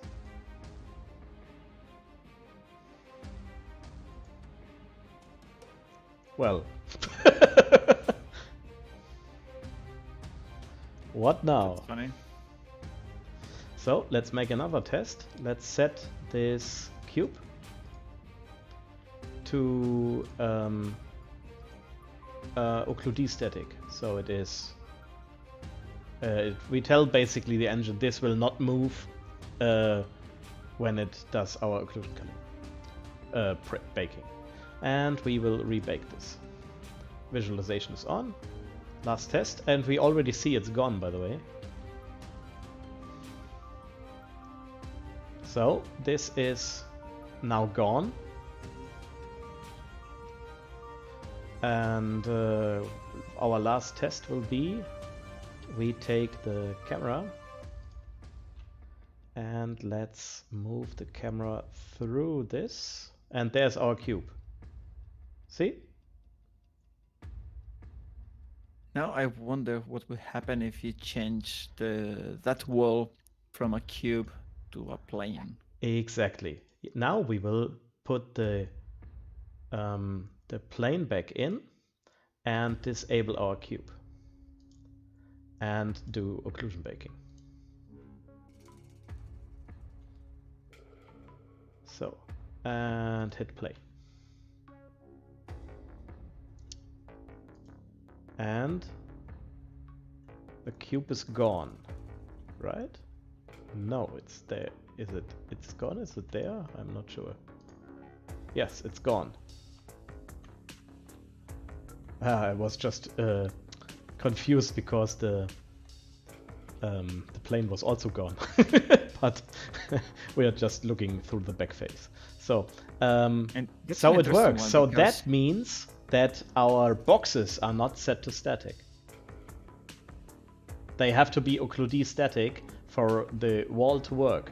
So that means that all the pipes are not set correctly, and that basically all that we saw in the occlusion preview is not set correctly in that scene. Let's confirm this by moving the camera. I see right now, camera preview, can you see that stream? Yeah. And I will move the camera now through the plane and the cube should pop up. There it is. See?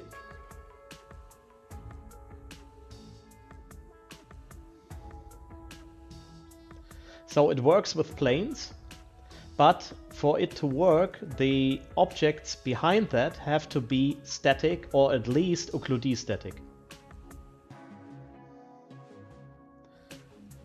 Wow, really educational this evening, huh? Yeah, it's a weird thing though, because I'm sure that Unity supports the dynamic occlusion, and in fact there should be an option in the mesh renderer of the cube that says something along the lines of dynamic occlusion.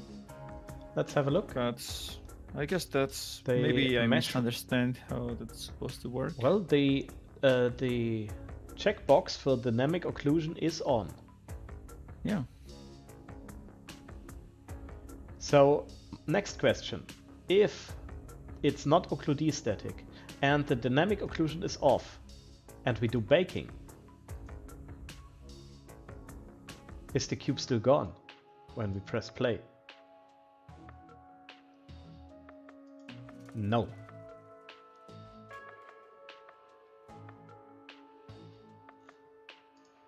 So, if you... Oh yeah.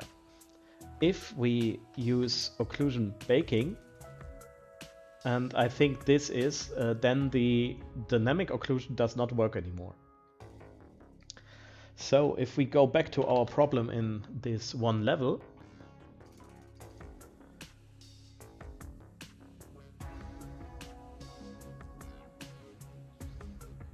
if this is boring for anyone, just tell us. I think we got just interested ourselves in this. At least I am.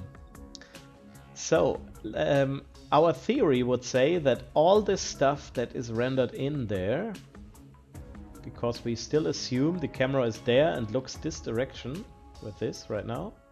Yeah, there's the camera, it looks this way. That all this stuff is not set to occlude static. So let's check this box. This box is set to occlude static. And now I am at the end of my wisdom.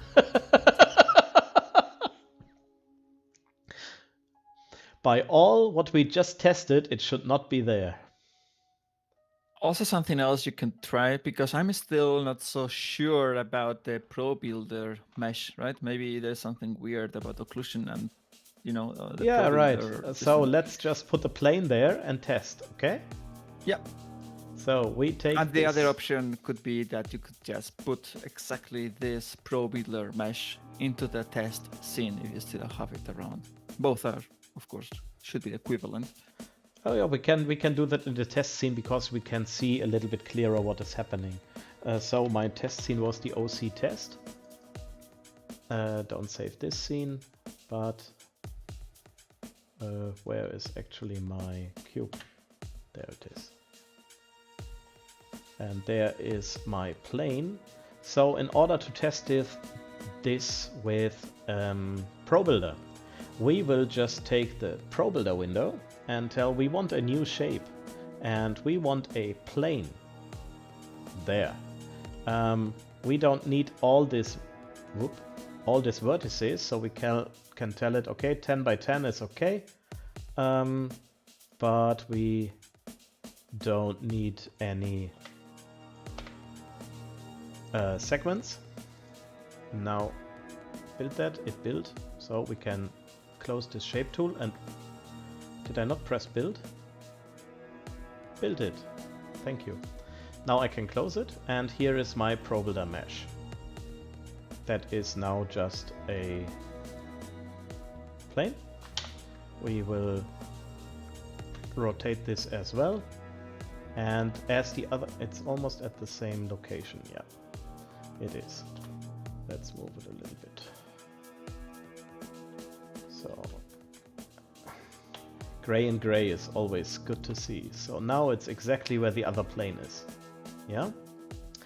And we will give it the good old static setting as the other one had. And we will disable our old plane. And again, rebake the occlusion. Did it? Bake. And we press play. And I say too often and. There we are. And the cube is there. So your theory seems to be confirmed. It does not work with Pro Builder meshes. So my question is, does it work with Pro Builder volumes? For that, we will just select this face, hold Shift and drag it out. So now we have a volume. This volume is still static, so we can just rebake the occlusion and hit play.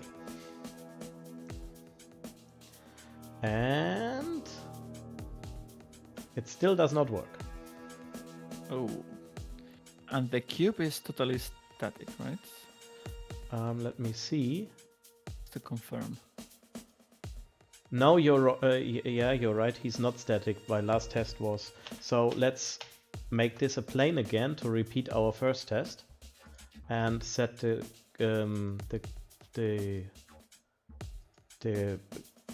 just to occlude static, the cube. And bake. Why can I not bake? Bake. Are you in play mode? No. Yes, you're right. I'm in play mode. So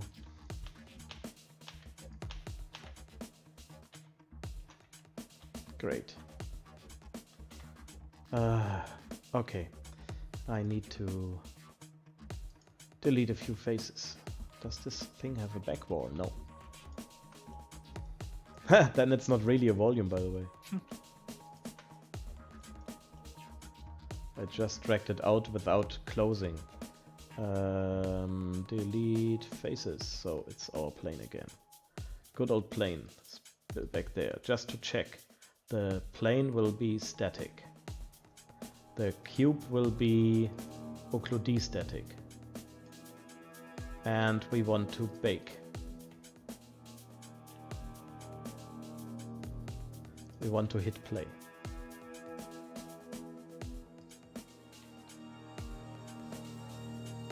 And it's there, yeah?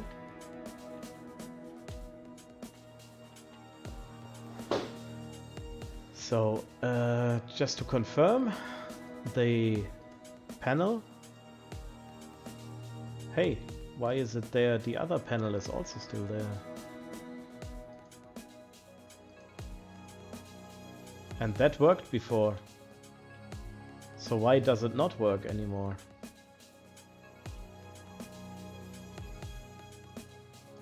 Here's something really weird. So this is ProBuilder and this is static. This is the plane and this is static. And this is the cube and this is occlude static. And just to be sure, I will rebake the occlusion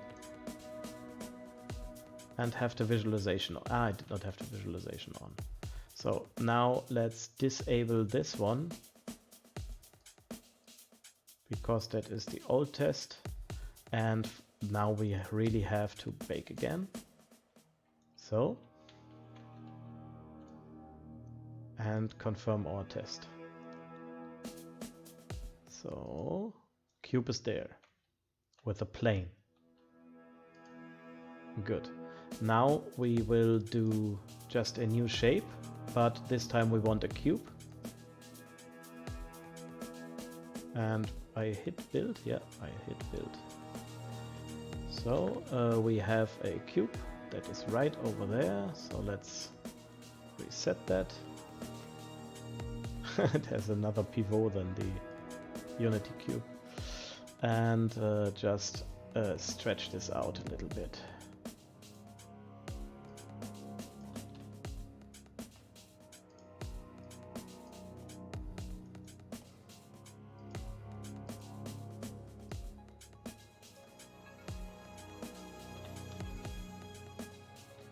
So, ProBuilder object. This will be static. The cube we did not change. The plane gets deactivated. We will bake a new occlusion culling. And check with the volume. And cube is gone. So it does not work with ProBuilder. Planes. Interesting. But it works with normal planes, right? It works with normal planes, yes. But normal planes I cannot maybe... texture map like I can do with Unity. I don't know, maybe Unity, saw this edge case and fixed it for the original planes from Unity, but didn't really think about ProBuilder. So that's weird, man. But at least you know, right? So maybe one of the options that you have is to create another fake volume or fake cube, right? Just for occlusion. Yes. And by no means does that mean that ProBuilder is shit or something. It's still a super cool tool.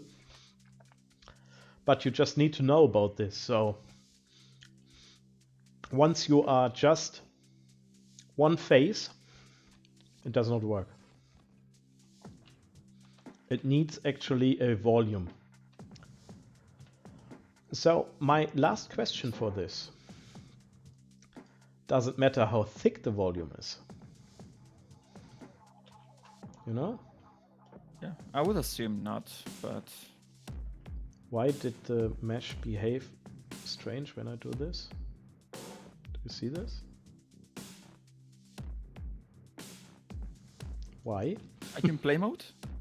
I'm not in play mode, no. So I select the face, I just move it. Oh, this side works. I select the face, I move it. Oh, this side works too. You're kidding me. So, super thin, yeah? Now, you know what we actually will do? We will not use our cube for this. We will use our ProBuilder plane there, and we will select the face and use the duplicate faces, and on that face, that is the second face, on that we can flip the normal. Yeah. So now, why did I move that? Yeah, on this face we flip the normals. Now I have a ProBuilder face that has two planes exactly at the same location. Yeah, so it's basically infinitesimal thin, right? Yeah, only that I think they're not connected, right? Through faces. They are not connected to faces, but I just have a normal pointing that way. So I thought maybe that is what will do the calculation. Yeah, it's a good experiment. I definitely do not know the result of this. The result is it does not work. So it needs actually a volume to do it. And can you extrude in ProBuilder? So I don't have really much idea about how to use ProBuilder. Actually, I'm learning quite a lot by seeing you working with this. Is there any extrude functionality? Yeah, sure. The easiest way, if I just... it made a second ProBuilder object, by the way. Anyway, let's deactivate those two planes and get our ProBuilder cube back. Because what you can do is...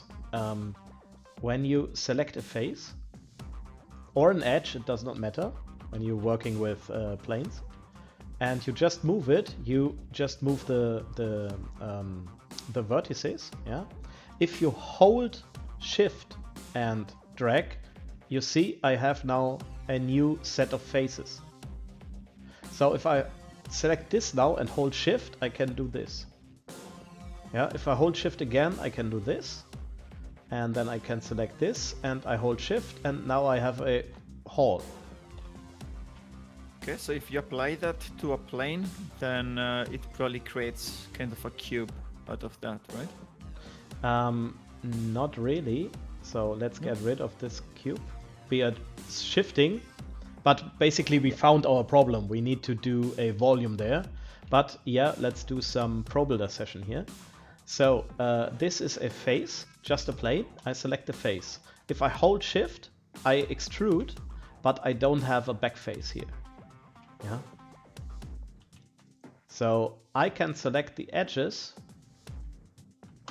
all the edges, and then I use my little ProBuilder friend and just say one of the 1000 things. Fill hole there. And that closes this.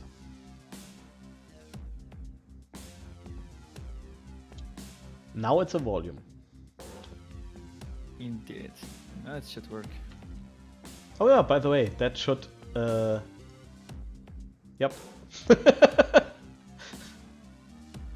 That works then. So it really needs to be a volume.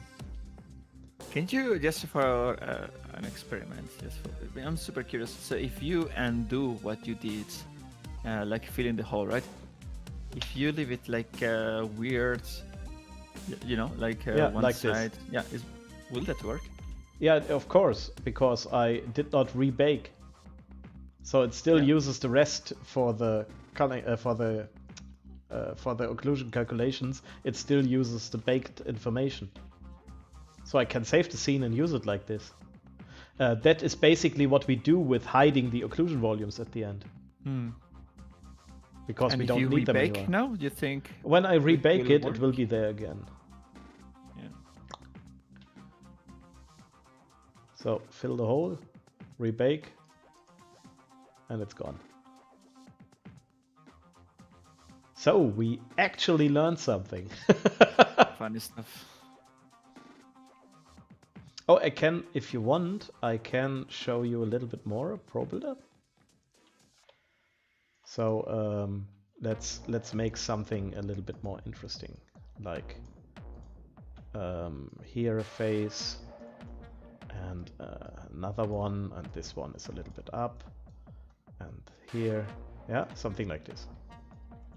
Okay, now you have a super cool tool, and that is the material editor. You can set up your materials in there, and you can just quick apply to, let's select that object and just apply, I don't know, the wall panel or the other wall or whatever, yeah? And now I have the material on that and it's textured, but it does not look good. Yeah, the tiling is too small. So let's close this one and open this super cool UV editor. Oh, I need to... Oh wow, you even have a UV editor. Yes. So I have now my super cool UV editor. There are all my faces. Yeah. So let's select actually the faces and tell them my tiling is like 8. So. And then I have this. So, and now you can imagine that for some reason this face is not aligned. Okay. This face looks like this. Here, I'm just dragging the face away here. Yeah. But I don't know why, but I decided that I like this pattern more. Yeah. So what I can do is, wait, let me deselect it so you see the tiling does not match anymore, yeah? I select the face, I hold Control and click the left one, and it aligns them. See? Wow. Control, Control. That even work. Yeah, Control. It just... Here, we can do it on this side too then. Control, Control, Control. And you see, I just click through it and can very easy adjust the tiling so it fits my new style, yeah? And we went all the time around. And what it actually did is it connected... Yes. Here. Damn it. And I want to drag windows and I don't hit the title bar, you know? It connected the faces in the UV editor to my first one. Yeah? Pretty cool. And this is a super cool shortcut to very fast do some UV editing on this. Do you want to see another cool feature with Pro Builder? Of course. I mean, of course. I don't have a choice but to say yes anyway, so please go ahead. So let's imagine you have something like a steel beam, yeah? So I have a little prefab for this, so let's use this. Is it there? Yeah, it is. Let's select it, reset the transform. So it is somewhere here, yes, great. And I chose immediately a not good example, great. Okay, that too, the second one, this is a good example. So And you know this, you build little railings with this, and at the end there's just like 10 centimeters missing or something, yeah? Little hole at the end. What you actually can do with ProBuilder is, so this is a normal mesh, it's an FBX, yeah? What you can do is, you select it in the scene, here, and you hit this nice ProBuilderize button. Now it's not your mesh anymore, but it is now a ProBuilder script. So that means I can just select those vertices and just move it around. Well, I wonder what will happen if you ProBuilderize a 3D character. Would be a fun one. Yes. Should we try that? I don't know. Do you have So let's 3D get rid of... characters? Sure, I have 3D characters. It's in our game. So we can just take Martin. Martin is our... Let's see. Where do I have a good Martin character? There. There. So, can I please drag you in the scene? There. So we have a 3D character. So what actually happens if I select? Haha, yeah, that is, sadly it has too many, let me show the hierarchy. Now I have a mess with my windows, because it has too many sub, you know, meshes. Oh, I see. So I don't even have an option for ProBuilderize that. And Yep. could you Wait, apply that is that all. to Where's the one- actual mesh information? Ah, that is a skinned mesh renderer, so it only works with mesh renderers. Ah, I see. Yeah, and because this character, at least this character, maybe you have a character that is not skinned.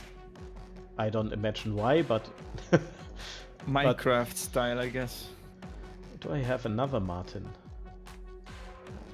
Yeah, here I have another version of Martin. Yeah, that is an old version. Maybe that one is not skinned. Let's have a look. Martin Mesh. No, it's also skinned, sorry. Yeah, skinned mesh renderer. So no, I cannot show you what happens, because the ProBuilderize does not only work with meshes. But I think in theory you could create a game object and add a mesh renderer to that, or a mesh filter that actually points to the mesh of the character, like the beard or Yeah, whatever it like is. the beard, that's right. By the way, I really like it, that the beard is another extra mesh. That's pretty cool. Yeah, it also has another shader. And there are a lot of meshes inside, like teeth and eyes, and you know, for all those animation shenanigans. Because in this project we have... Can I please put that all back where it belongs? Okay. Let's open the scene. Cut. Scene. Yeah. No, we don't want to save this shit.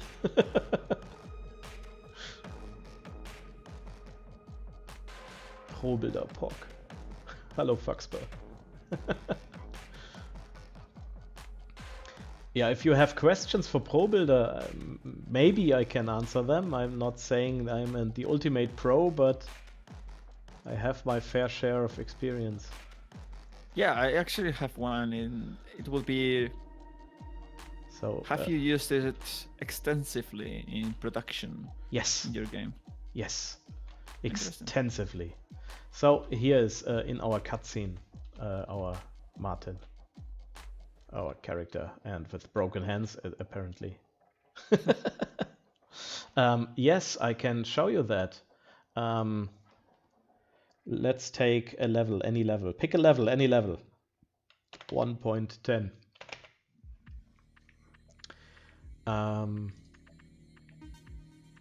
We have a lot of handcrafted levels, yeah, where we just fiddle around with the material editor and the UV editor. And yeah, we used ProBuilder quite a lot in there. Okay. Come on, open my level, Unity.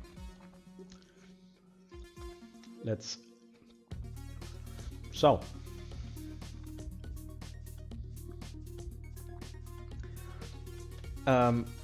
This is one piece of mesh that is a regular mesh.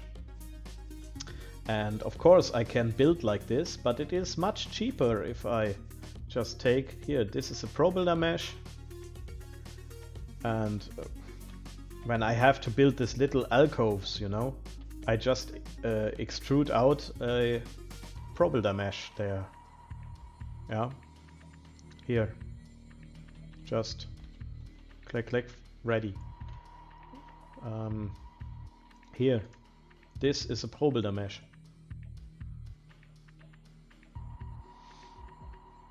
And one other thing you can do is, this is a ProBuilder mesh.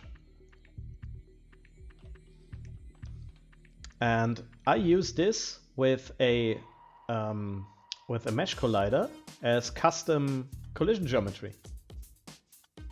And I put a script on it that will disable the mesh renderer on play, so we don't see this in game. And we just put our collision material on that to see where we put custom collision, which will be much cheaper than to do collision for this mess. But it's very cheap to do just a ProBuilder object and make collision with this. Yeah. So, for this, it's I would actually already... never have thought about using ProBuilder just for collision. That's a good one. Yeah, you can build your meshes like you want, and then, let's see.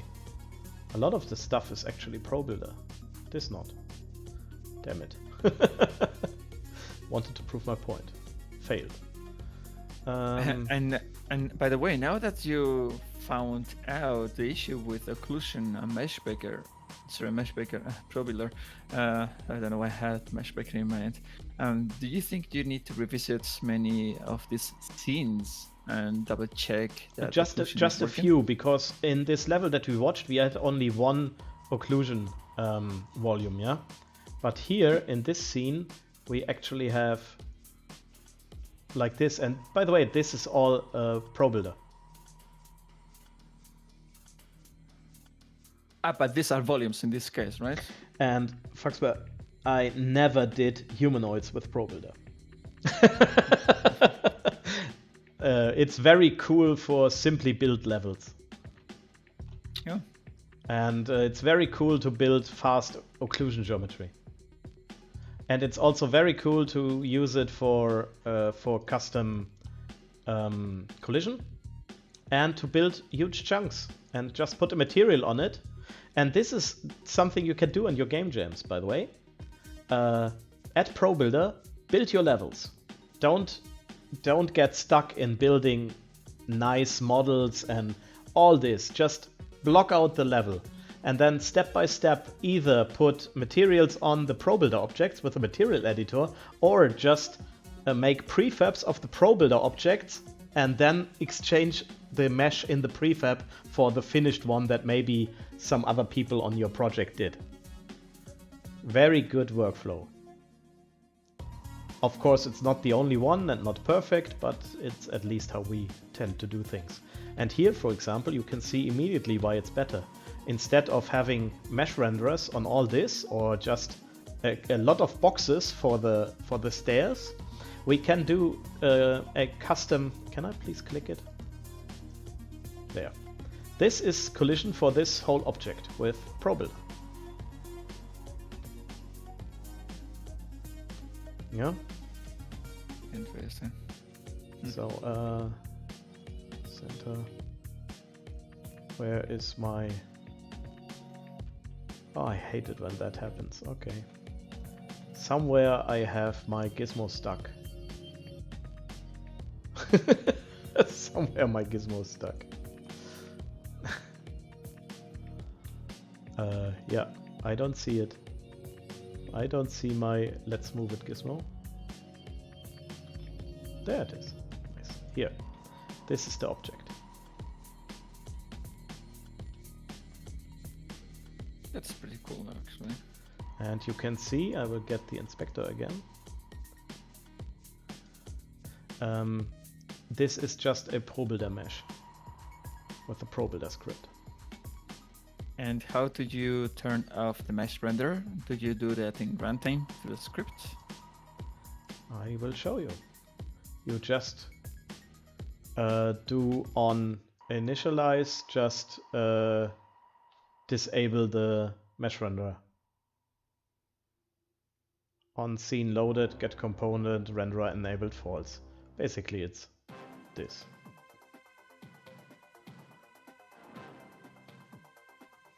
I see. That is really nothing. You can even you can you can even make that a build script, you know. Just do it in editor. Yeah. When building, run the script, go through the scene, look if it has a I don't know, a layer or tag that you set for this, and remove it.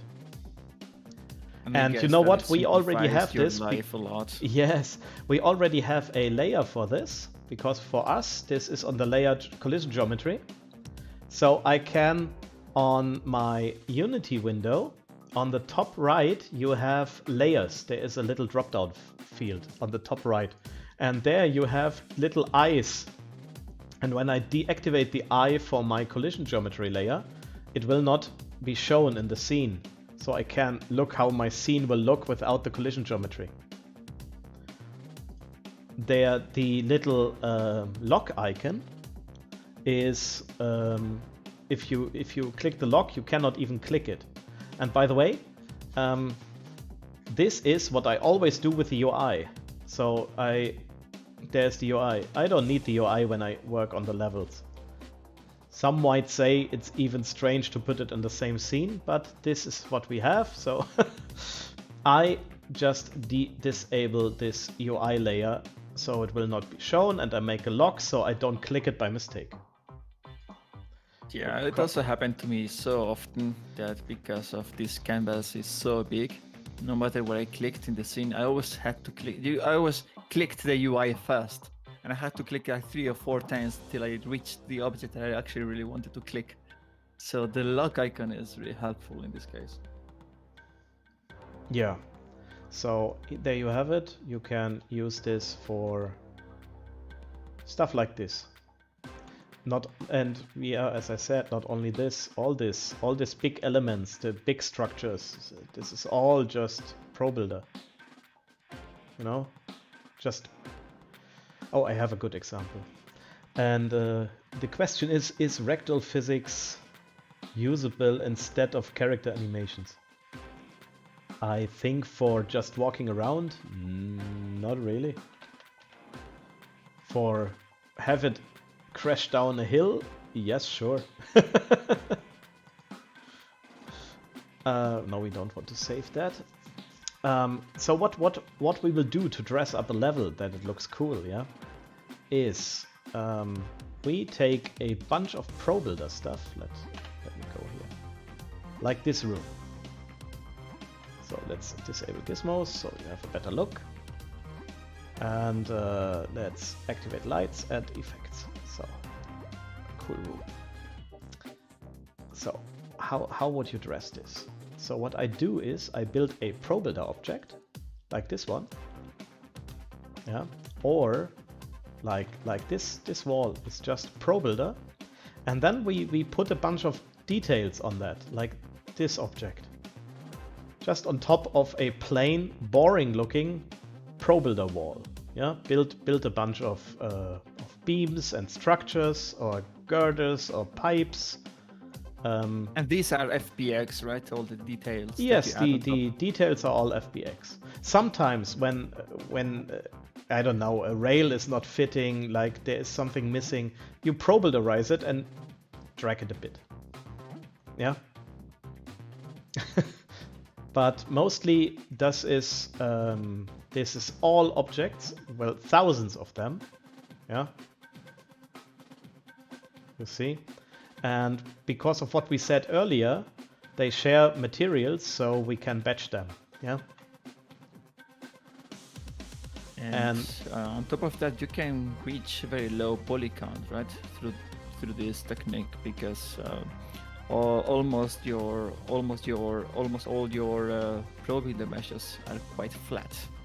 So Yes. even though they look volumetric, they're quite low in poly count, and then that helps a lot with GPU performance. That's great. For example, this wall looks really like detailed. Yeah, I have another good example for this, but this is just a material, of course, and some normal baking, or some baked normals on that. Yeah, so we really shifted from performance today, but well, we never know when we start the stream where the rabbit hole goes. Yeah. Actually, I thank you for the explanation of Pro Builder. I never thought it would be actually so powerful. So that's definitely good to know. It's the second thing I immediately activate in a new project. Especially, and I come again, especially if you do game jams, you can do your entire game already without having any assets. Yeah, just and you're done. You have a level. Yeah. And the iteration times are so much shorter, I guess, because you don't have to be through different programs and importing and all of this.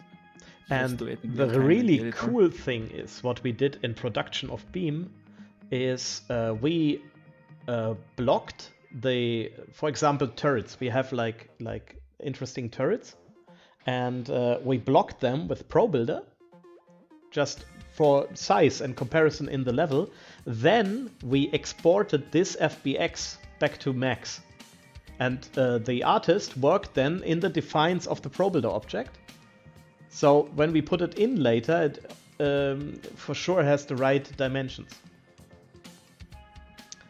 So a lot of the techniques we use there is show something that is not really there.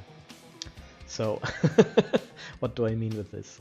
We have here in the background, yeah, we and this is another tip I can give. Always judge your levels from the perspective of the camera, not the editor view. Yeah, don't look at it like this.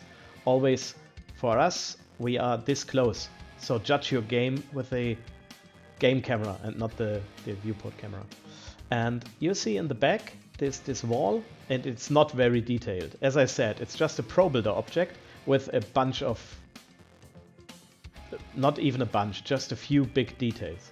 But when you look at it in the lighting and the fog setting, yeah, you suddenly think that you see shapes and stuff in the background that is not really there.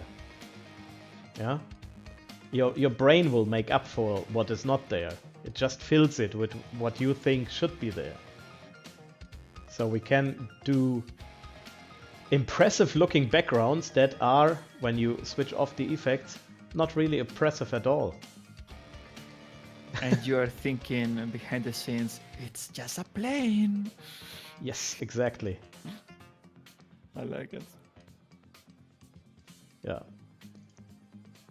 Yeah, very impressive to hear what you can actually achieve with Pro Builder. It seems like you have experience with it.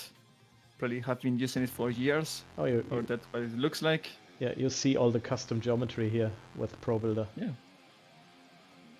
Yeah, there. And of course, the artist maybe makes an object like, I don't know, just an example. It is not like this, but just an example. He builds this whole thing in Max, yeah, this whole wall. You don't want to have collision. You cannot use box colliders on this.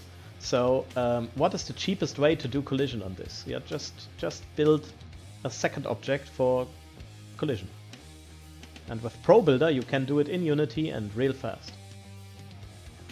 Yeah, and the shape is quite simple, right? So yeah, the shape is really quite simple. Let me, can I, yeah, there it is. Oh, oh, yeah. Oh, yeah, it's a lot. So it's just one ProBuilder object for all this geometry. And it will not get rendered. We just use the mesh for the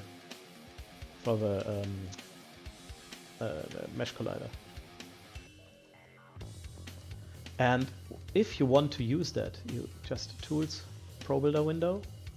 When you activate the ProBuilder window, you get those little icons up here. That is to object select mode, to vertex select mode, to edge selection and face selection. And when you do this, you well, we are a 2D game, but it works for 3D as well. You know how big your player is. So what you can just do is you go with this, you make a plane that is just with one tiling or zero tiling. So and then you just extrude your. So if we want to have collision here, we would just go out, go up, go out, yeah, go a little bit out, and then this is here, go out, yeah. Definitely faster than creating boxes.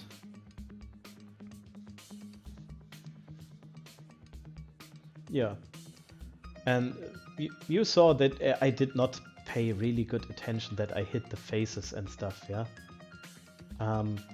And by the way, we used a shader here that gets more transparent the closer you are to the object below it. So we have an indication if our geometry is above the object, like here. So this is actually bad, yeah, when you see it clearly.